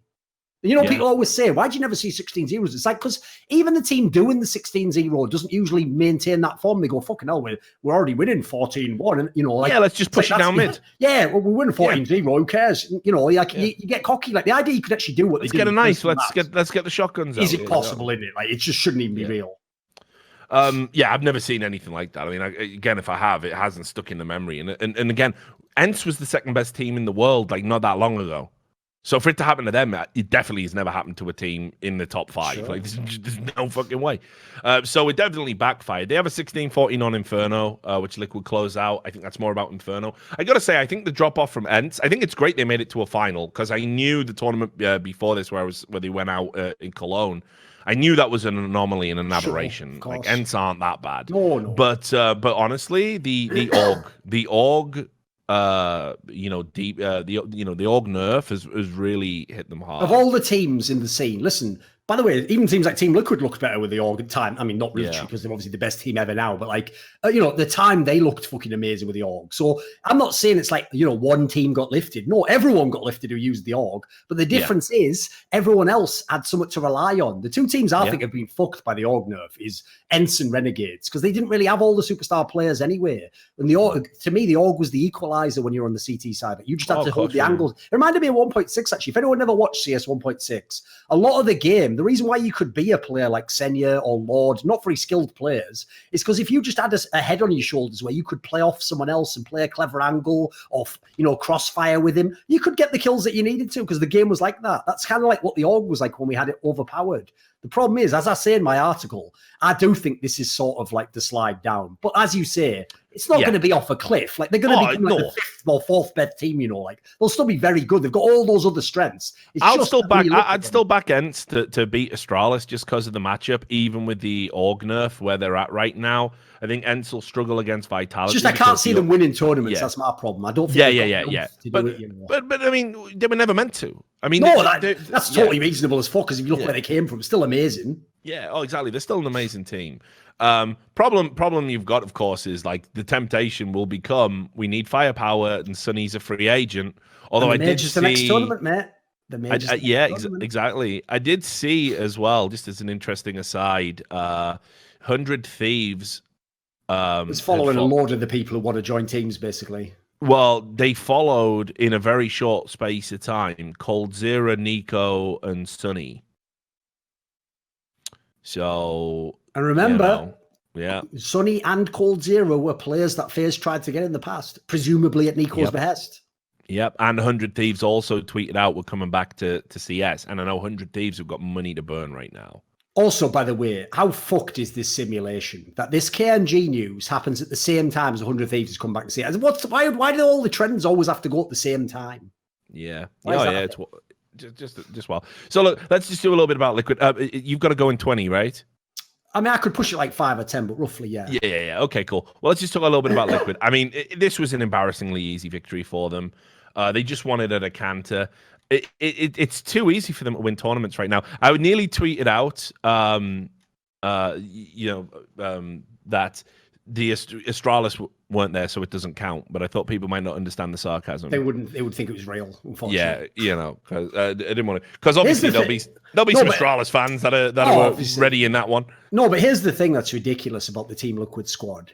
Here's the thing that's interesting about Counter-Strike, except for apparently most sports fans and MIBR fans. Normally there's a lag on your reputation. And I've even told casters it works this way. What happens is you might be the best in March, but you have to keep proving it. And then what happens is in, say, June, people finally realize, they are actually the best. Because what happens is it breaks the paradigm. Finally, they get all the excuses out the way. They get all the cognitive dissonance out the way. And eventually they just see you for what you are and go, fucking hell, this is the best team. Because of the Blastralis shit, everyone acts like they only just started playing real teams. First of all, newsflash for everyone out there, Vitality and Ents were never part of the Blastralis shit anyway, and they've proven themselves to be the best teams. So actually, Liquid all along was playing the best teams, and then when Astralis and the rest of them have come to the tournaments, Na'Vi, etc., they're taking care of those motherfuckers too. Yeah. So now when you actually start to look at the numbers, there's not a whole lot of asterisks need to go around, boys. And I tell you what, those people who literally at the beginning of this month were saying, but are they even number one? Mate, when people have started to compile the numbers like they did in the Astralis era, the numbers are fucking mind-blowing. Like, I think they've won something, mate. Like, I believe they've lost something like one best-of-3 series in the last, 3 months or something mental. This is what I was saying. And, the map win records, I had a look, right? On their win records, they don't play Train ever, right? They just don't play it. The other 6 maps, right? You'd probably say Dust 2 is one of their best maps, isn't it? Yeah. Right? That's their worst map by win rate because they only have 69% win rate on that. You can imagine what the other 5 maps are like. The maps that when I watch them with the eye test, I always think they're not really that great a nuke team, are they? The map record says they're fucking amazing on that. That's the thing. It had to be 69 as well, right? I know. Had to be. That's what's ridiculous. Well, because if you like DOS 2, you're fucking yourself, basically. Yeah. So, you never know who's fucking who in that one. So, not a bad one. The point there is that even the metrics are just showing, screaming at you, unbelievable team. And then you look in the server, mate, I could at least understand haters who didn't understand tactics who used to say Astralis was boring. The eye test for Team Liquid is unbelievable. Like the amount of times one of them's in like a bad spot, that's supposed to be the end of the round and they just like win a 1v3 or something, or just shoot everyone in the head with a deagle. It's like the eye test pops like a motherfucker. It's like some insane blend of FaZe and Astralis. This is why I do not understand anybody who questioned we were in the Liquid era. I really don't get it. I still don't. So just to hammer this home, right? March. It's fucking July, right? It's not like, oh, we're in November, right? March. They're second at the Blast Sao Paulo. April. They're second at the Blast Miami. May. They go to Sydney, win. They go to the Summit, same month, second. They go to Dallas in June, win. They win the Invitational to get to Cologne, clean. They win the Pro League Season 9 finals in June. They do the Grand Slam. They go to, as well, by via of winning Cologne. They go to LA this month, win that, and they just won Chicago. What are we talking about? Just this month alone. If this isn't a fucking era, what the fuck is it then? What people are missing on this one is this, Rich, is Counter-Strike isn't like the NBA. The NBA has the same amount of games in the fucking regular season, it has the same playoffs, and it always ends at the same time. So you always kind of know like how long a team should be the top team. What they don't get in Counter-Strike is, if I pick the wrong 6 months, there might only be 4 lands I play in that 6 months. The period you're talking about is only like 4 or 5 months. And they've played, what was that by your count? Like 8 tournaments or something, and be in the final of every one of them and won like 6 or something mental. Like, the amount of work they've done, this is absolutely their era. Like, put it this way, what do you think the word era means? Who the fuck else was relevant in this era? Literally, the story in this era for ENCE will be like, you didn't beat Team Liquid. The story for Vitality is, wow, you beat Team Liquid once. Like, it's all about Team Liquid, even if they don't win. And yes, and let me tell you as well, all the people saying they need to translate this into the major, you don't know your CSGO history. How many times has the #1 team gone to the fucking major and won it? That's a recent development. I actually did a video on this, mate. I did it like a year ago, maybe. You know? I think I did watch it actually. It was before all this Astralis stuff. Let's say there was 12 or 13 majors at the time. I remember counting it. It was only something like 6 times the favorite had won or something mental. Like most times they didn't win for obvious reasons because it's very hard, you know. Yeah. So I mean, look, the reality is they've been placing top 2 for 4 months. I don't know what else to say. Like, people are going, but an era has to be a year. No, this is esports. 3 months is an esports year. It'd be cool if the people who haven't been around the scene didn't come in and start telling us what all the rules are. Like apropos of nothing. I know, right? Like you have to understand how long 3 months is in esports. Everything can change. By the way, I'll tell you something. I'm not going to do this just to be an arsehole, but I will just say. But I will be an arsehole. I will. Absolutely. I will. Brand even. I'm watching this habit of a lifetime. Mate, you arse all the way. You have right at it. All I'm going to say is this. This is literally another example, Richard, of where like I just have to roll my eyes. Because when everyone's telling me what the rules to an era are. What's up? Who do you think invented eras in Counter-Strike? It was me. Oh, okay. I invented the concept of an era.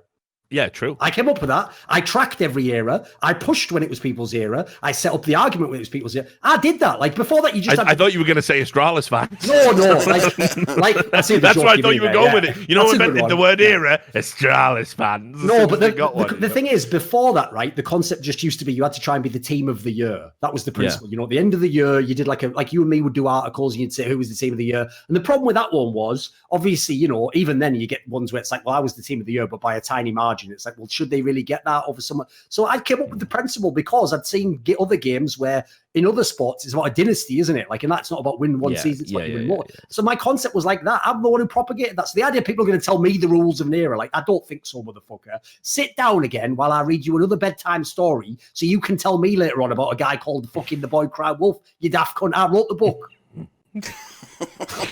And also as well, just got to say, no, don't want to be an asshole. Don't blow my own horn or anything. I am this game. I am eras. Fair play to you doing a tribute to Banks there. No one ever gets any credit. Me. All the credit. Like everyone, you're literally called the fucking esports historian.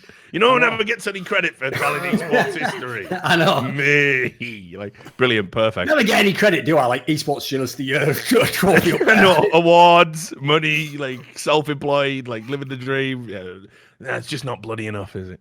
Right. So anyway, yeah, shout out to Liquid. I think it's going to be very dominant. I actually can't wait for the major to come around now. I'm fucking really pumped. And like I say, I think just all these teams emerging and all the storylines and everything, it was the shot in the arm that we needed. And yeah, it's exciting times. So what news did we want to throw in just before we get you off and wrap up the show? Because I'll try and fit questions in as well. There was two parts, so it depends how. Like we could bump one of these. One of them was that someone literally just did the math, and it turns out Blast is full of shit with their whole principle. Yeah, well, okay, let's. And then the other one is, I mean, to be fair, we could bump the other one because the other one is just the rumor that KNG will join the MIBR, but it's far. Yeah, That's one of those ones where the players have just agreed, and the rest might never happen. You never know, Yeah, we'll get to that. So there was a Reddit thread. It's actually deleted now, Sam. So I'm going to give you the mods deleted it. I'm going to give you the remove edit. The remove edit. Why are mods so fucked up? Just apparently it's a duplicate. Yeah. Apparently it's a duplicate. Is there another one that says this shit? Yeah. So here's the original. It did go to the front page, so maybe that's why the second one was downvoted. So maybe bring up the original so the Reddit user gets credit, Sam. But basically, okay, so 7 hours ago, a Reddit user called Temporal Bellasaurus, great name, shout out, basically put up a thread saying that the Blast have fucked up their tournament structure so badly it's now actually impossible for them to execute the system that they'd planned, that they talked about. And this has been posted twice, but basically to give you a summary, what they did was when they created this, and correct me if I'm wrong here, Duncan, because this is more your bag, right? So what they did is they created a list of events that meant there was going to be 12 slots to put teams in, right, for their big Blast wrap-up finals. But they also made a soft exclusivity rule that means every team who's on the circuit must attend 5 out of 7 events this year. It was only the teams that they'd signed to them. So, for example, ENCE hadn't been signed to them, but NIP is, for example. So they had, I believe, 6 or 7 teams who were signed to them. And then of those teams, they only attend 5 of the 7. Yeah. Including Astralis, which is actually the reason they revealed this detail to tell us that, no, Astralis isn't going to all the Blasts. They're going to skip 2. Like, that's how they outed it initially. Yes. In that now infamous interview, which is going to end up being the fucking Rosetta Stone of Blast bullshit, and will absolutely bury these cunts. I promise. So now the teams that were signed on these deals: Liquid, Astralis, FaZe, NIP, Na'Vi, and Cloud9. They've already skipped 2 of the events, so they have to participate in the next 2, or they don't hit the required number of 5 out of 7 to get there. MIBR have only skipped 1. So they only have got to attend 1 out of the last 2. But if you count all of the spots necessary to make all of the circuit teams hit the 5 events in 2019, you actually need 13 slots and not 12. I can tell you the obvious problem here, Richard. You know what it is, right? You know how I said, even though I think the format is better to have semifinals, it is weird to have a circuit that changes the format of the tournament the next one. You should probably wait till next year, right? Where they've fucked themselves is this. So one of the other complaints of Blast obviously was totally closed circuit tournament. You can't qualify. So they're like, no. From the next tournament, a local team will qualify. So they had the fucking Fox team in Madrid, and they had some other giants they were called. They've done that in a few. So that's what you've done. You took a slot away, you dumb cunts, when you hadn't figured out. Like, I imagine whoever designed this is now probably looking at this like, why did you fucking mess with our plan? Like, why have you done that? Just so that because they said it was. But HLTV, boss. Really? And yeah, because Vitality is going to be in the Moscow one. So it's like they need to fit in an extra event to hit all the numbers.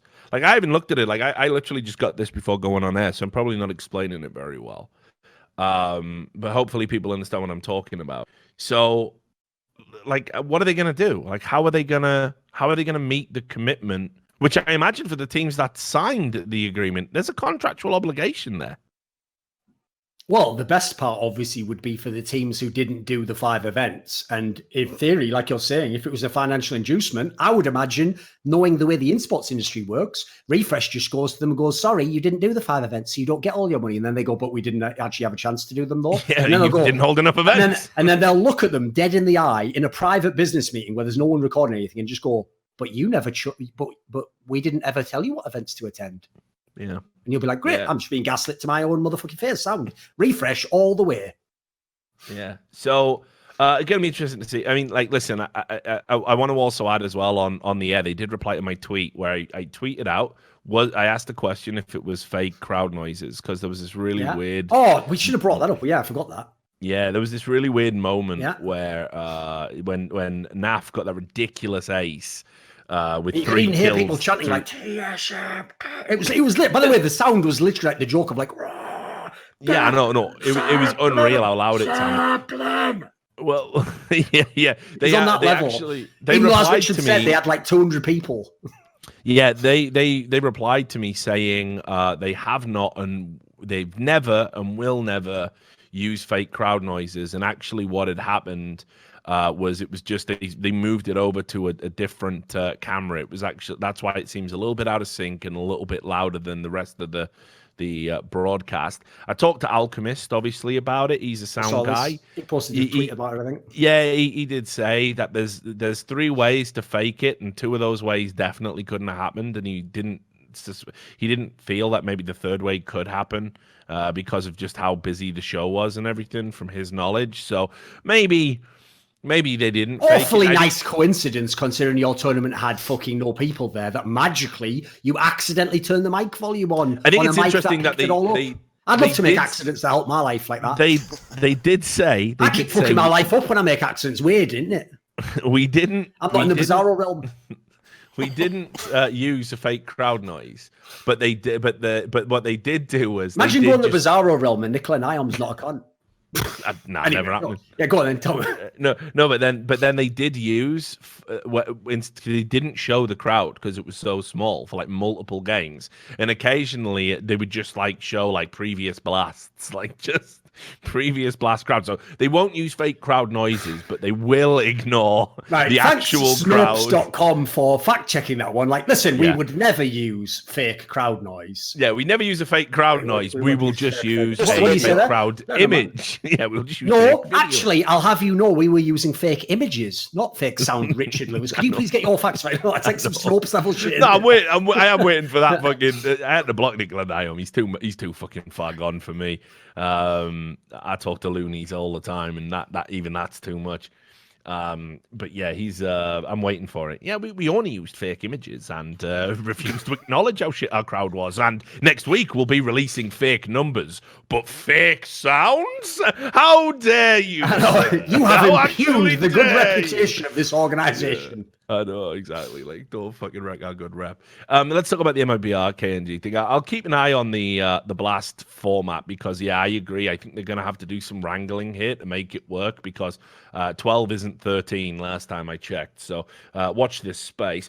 But I guess the other old baker's dozen. Indeed, the big roster move that's on the horizon. Is that KNG is being linked to MIBR again? This is according to DK. Again, people being stupid. There was a report came out afterwards where the Ints management had said we haven't even started talking about KNG yet, as if those two in any way contradict each other. Report. Besides, DK is a cunt anyway. Says I know. It's mad, isn't it? Right? Like, you may as well literally be like. Report. Richard would like a cup of tea, right? Like, source, Richard's housemate. I haven't even put the kettle on yet. I still want a cup of tea. I still want a cup of tea. Get the kettle on. It's fucking ridiculous. People think that's contradictory. How much of a moron are you? So dumb. Anyway. But let's talk about what this means in terms of fucking walking shit back, because obviously we all know that MIBR is owned by the Immortals group. We all know famously what went down with fucking Immortals and KNG and the fucking party team. Yeah. And Noah Winston he's not there anymore. And famously said basically that KNG wouldn't play for his org or something along those lines. Or never play for IMT again. But obviously, I don't know if it's a case that with no Noah, the players have more thing. What I don't understand is what's happened to fix all of the problems that we've had in the past with KNG and immigration and that people are talking about. He's had trouble getting visas. Which, by the way, right now to get a visa to America, well, that was the interesting detail, wasn't it? Is there was another report that implied that that's what it's contingent on, is if he can get a US visa and that he's been going through the process or whatever. But I agree with you. Like, I don't know why it would have improved all of a sudden. Like, to me, that sounds like a classic move that I've heard many times in esports. Where what happens is it's like that cunt who goes, "Oh, you're having problems with that? You should go to my dentist. My dentist is the best." It's like, why are they always the best, mate? What's the odds? You've just got a good dentist, haven't you? So what happens is you get some org who's like, that old org you had, I bet they weren't even a real fucking lawyer. I'll get my guy on it. And then he's going to go, nah, that doesn't check out. You definitely can't come through. Like, oh, well, my bad. So, what do you make of the move overall? I mean, I definitely think they need some firepower. I feel... I thought with Lucas going there, I thought it would be Henny that would be joining him. It kind of seems that those guys playing together is just how it works for their career. Even though they've said, "Hey, we'll definitely play a part," it just hasn't happened. I think that move must still be on the back burner because there was an interview with Fallen saying, we're not really trying to get Furia players. Well, maybe we will if someone changes. Like, obviously you want them sick fucking young players, you mad cutting.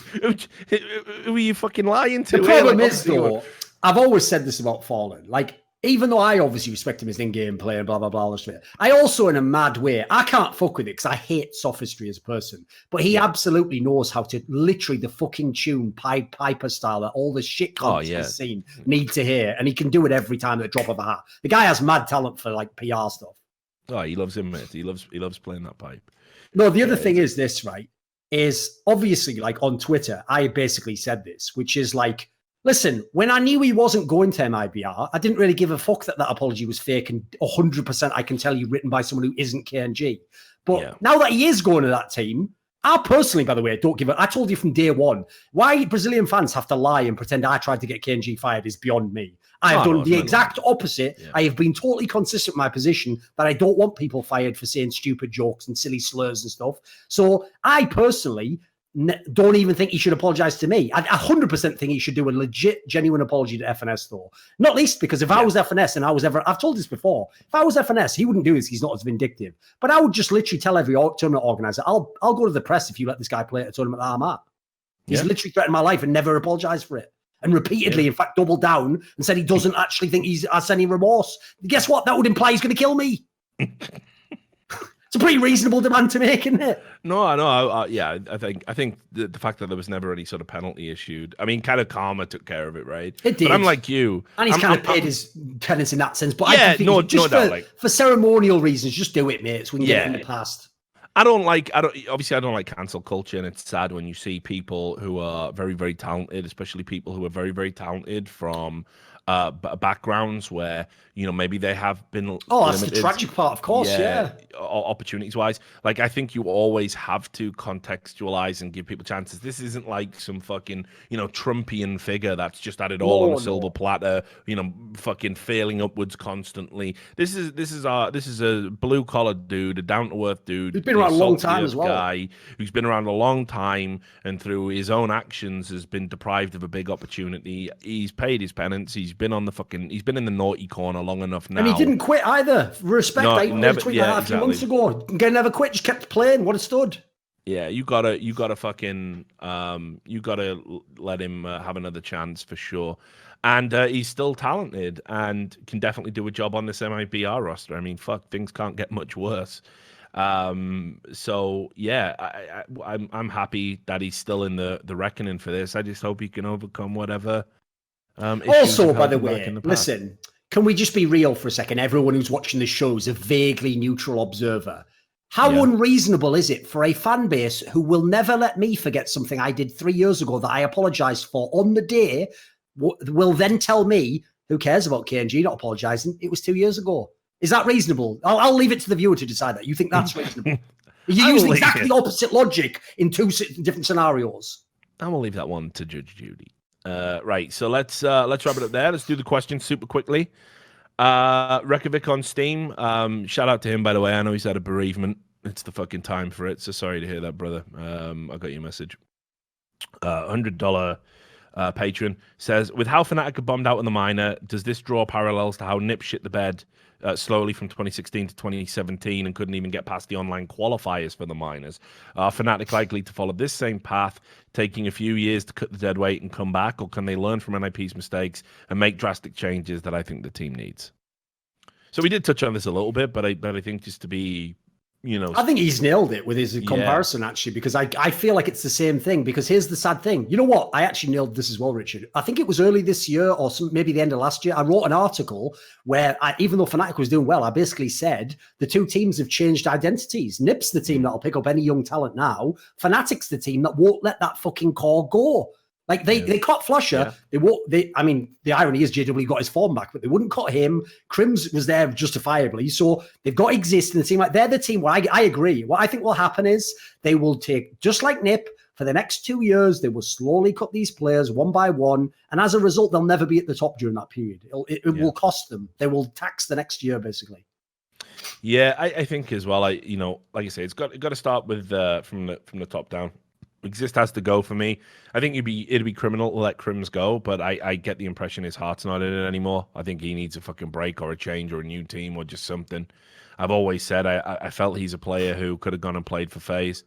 I think him and Olaf getting back together in some capacity is going to give both of them. Yeah, it's going to give both of them a lift. They might not be the players they were in 2015. Who the fuck is?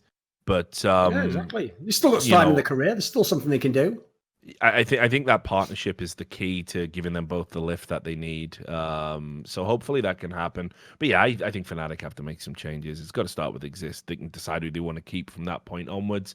Maybe they go international. Maybe they go all Swedish. I think if you go all Swedish these days, you're limiting yourself. But yeah, I think they need to make the changes, or it is another NIP story, to answer your question. Jerky's Mini and $100 asks, which animes do you both watch? So me, not high. It almost sounds like which do we watch together or something, Like, go on, like me and you. Me, Dunk, Attack on Titan tonight, is it, Dunk? Yeah. Like, never. I'll get the coffee ready. Now I know you do watch anime, Dunk. Now for me, sometimes, it's never appealed to me. Not since the very early days when it wasn't even. It's not Richard's shit. You have to realize Richard's not even one of those people who gives a fuck about going to Korea. Like he's not enamored in that way with like Asia. No, and he's definitely not going to China if you haven't been watching the Return. No, I think we not going to China. Not going to China. If I end up going to China, I've been renditioned. I'm not going to voluntarily. No, but with anime, for me, the problem I always have is a disconnect. Because I loved Asian animation when it first came out, because obviously I remember staying up as a kid and watching Akira when it was on fucking classic, the fucking classic, and then you graduate to like Ghost in the Shell and all the other stuff from that like classic era. Even some of the like live action manga stuff that had the same aesthetic, but it was like live action, like Tetsuo Body Hammer, the short movie and stuff like that. I was really into all of that stuff because it was super interesting and it was completely new culturally. And but from there's a big fucking drop off, in my opinion. I loved Fist of the North Star, Ninja Scroll, like fucking that stuff's sick. I'll still sit down and watch that now. What anime became, it's got these like adult themes, but all the protagonists are kids.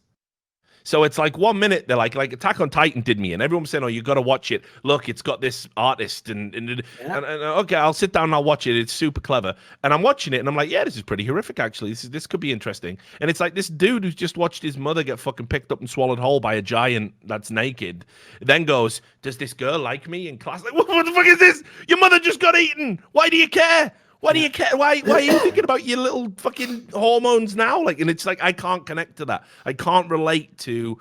I'll give you an insight. The child problems of what should be an adult. You might like this. Like, first of all, obviously, like you say, the most popular ones, unfortunately, are all for teenagers. Because newsflash, by the way, guys, these are fucking shows made for Japanese teenagers. They're not actually supposed to be for 28-year-old men in a fucking basement who are post on internet forums. How dare you? I know this sounds weird, but you're a bit weird. I'm an otaku. How dare you? How dare you? In fact, that's the joke. Is if you go to Japan and tell them I'm an otaku, they will literally look at you like you're a fucking pervert, man. They would. I know that. Yeah, they don't like it. There was actually there used to be a game show where they would go around to like the otaku's houses of people who were living in Japan and were full weebing it out with the body pillows and all this, and like walking around in a fucking, kimono or whatever the fuck they're called when it's a dude. And they would just mock them. They would just like literally point and laugh while the fucking audience were all just belly laughing. Look at this fucking loser. Here's the insight that I've got, and I know this actually because I had the same problem you were having. Because I've watched some of the classic ones. Obviously, if someone who knows the genre tells me a good one, I'll give it a chance. Maybe it's going to be good.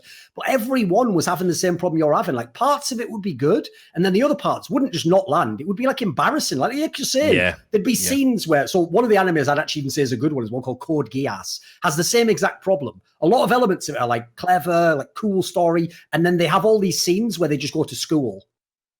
And they're just like, can't do it. I can't do it. Double maths. It's been 2 decades. And literally the guy, 1 second earlier is like the whole fate of the world on his hands. He's killing someone. Like, so anyway, what I've learned is this. The real secret to anime, and this is why don't take anyone's opinion on anime who watches anime seriously, because they won't tell you this detail. The modern generation of kids who watch anime, right, are like you and me. They have a 2-monitor setup. And what they do is they play a game while watching it out the side of their peripheral vision. Now, the problem that is, me and you sit down like, right, as though we were going to watch the fucking Godfather 2. Like, right, turn off the lights, take the phone off the hook. Let's get into this. Where are we going here? And then it's... all right, fucking double detention for me. And you're just sat there like... Demonic Gilgamesh is going to take over the world, but I've got detention. I'm like, I can't do it. So basically, this should not be an obstacle. They're either watching it while they ladder league, or when they're on a mobile phone, when they're on a train. That's another way that Japanese people consume like manga and anime. They watch them on the commute. Yeah. So the point there is it's just distraction, isn't it? So if you take it as that, it's harmless distraction, right? So, but don't be going around telling people it's like the fucking Wire or something they've got to watch. For the love of God. No, I mean, I did hear shit like that over fucking Attack on Titan. Like I really did. People were telling me Attack on Titan would change my mind about anime, and it's like I really tried, guys. I did like fucking 4 episodes, guys. I did 4 episodes. That's insane. But it's like I just think back to like fucking, you're already dead. And how much fucking better Fist of the North Star is than that fucking shit. It's fucking unreal. It's like just some Mad Max dystopian fucking nightmare. He's not the Fist of the North Star's not having double maths, is he? He's fucking having double dicks. Yeah, exactly. He punches you till you fucking explode. Like it's fucking that's what it's about. So definitely that one to answer your question. Mike Feed Me asks if you had to assign the key skill or factor that SK, Astralis, and now Liquid relied on to build and maintain their era, what would it be? For example, would it be clutch factor, firepower, map pool, strategy, etc.? I think that this is an impossible question to This is answer. like a fucking 3,000-word article you just asked. Well, it's not even because I reject the premise that there is a consistent factor. I think if you look at Fnatic, what they were built upon, and then you compare that to the Luminosity and what they were built upon, and then you compare it to Astralis and what they were built upon, and what Liquid are. They're all very different teams that have very different skill sets. But so I guess the one consistent factor is they know how to play to those strengths. They know how to take those strengths and basically accentuate them to such a point that they become an advantage that is insurmountable for all the other teams that play against them. But the skill they leverage to do that is absolutely not the same across any of the dynastic teams. Like there's an obvious way to explain this as well. Like first of all, this is one of the reasons why, if you notice, the players I tend to like who are in-game leaders are the ones who have a very good set of, like a very clear self-awareness. Like they know where their flaws are.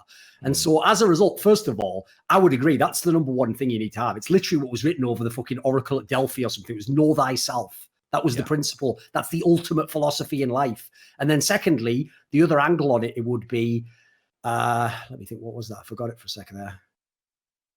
No, actually, it's connected to it, because the other key about knowing yourself is you have to know what your personnel is. Because my theory is it's the other way around. You don't like say, well, I'm going to go for this skill. No, depending on who the players are in your team, you already have a roadmap from those players as to what's possible. Like if I have Coldzera and Taco and these players, I'm not going to play like the most, like I'm not going to rush every fucking round, am I? Like, it's like the personnel will actually suggest the style. So to me, like the main thing is you got to have the right players, and then you've got to have someone who is very, very realistic, even in a harsh way, as to what both the strengths and the flaws are. Because if I had to say the number one thing that holds back the teams who could have been the greatest, FaZe Clan, some of the old Astralis teams, They didn't have the full self-awareness. Device thought he never had to be a star player. Now imagine that, for fuck's sake. Imagine a guy 5 years ago telling me I shouldn't even be the star player of this team. Cajun B's as good as me. Or imagine fucking FaZe Clan telling me it's fine to be the best on just 3 maps. Maybe that's enough. No, these things aren't reasonable. So you can see that's where they didn't know themselves in a way that actually the wider community probably knew those guys way better than they knew themselves in some ways. And I think it's almost fair that they didn't win. Yeah. Maybe someone to pick up for one of your videos on your channel. Could be interesting. And then Butt Pounder, final question, says this is mostly directed at you. He said you did a video a while ago about the charges only rule system. What is your current opinion of the format and its competitive viability? I'll throw my little just quick thing in there. I still hate pistol rounds. Get rid of them. Sure. The big problem I have is this. Basically, if you are anyone who enjoys the NFL, you would fucking love charges only. It's basically like the NFL. It's all about time management. It's about how, based on how much time you've got. Do you go for the long ball? Do you go for to move the chains? It's exactly the sport that you'd love to watch. It's also easier to follow as a result. You don't get as many throwaway rounds where people have no guns. So there's all these positives. The big problem is this, and this is the depressing part. It will never, ever, ever, ever, ever be adopted for competitive reasons because it's such a paradigm shift that you'll never get anyone on board with it. The top teams won't change because they're the best at the current game. The teams who are almost going to be the top teams won't change because they're almost the top teams. And the bad teams are struggling just to get good in this game. They're not going to change it over. So unfortunately, it's like saying, I've got an awesome new format for how you should play football. Sorry, mate. I mean, you're about 100 years too late if you want me to adopt that. Like, it's been and gone. Yeah. Like that fucking horse has bolted and the door is well closed at this point in time. Yeah.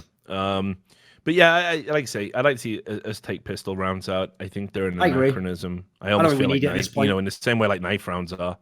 I agree. Yeah. So, but there we are. So, let's wrap it up there. Shout out to our patrons, of course, Jerky's Minion, Detlef Insomniac, and Rekovic on Steam in the top bracket.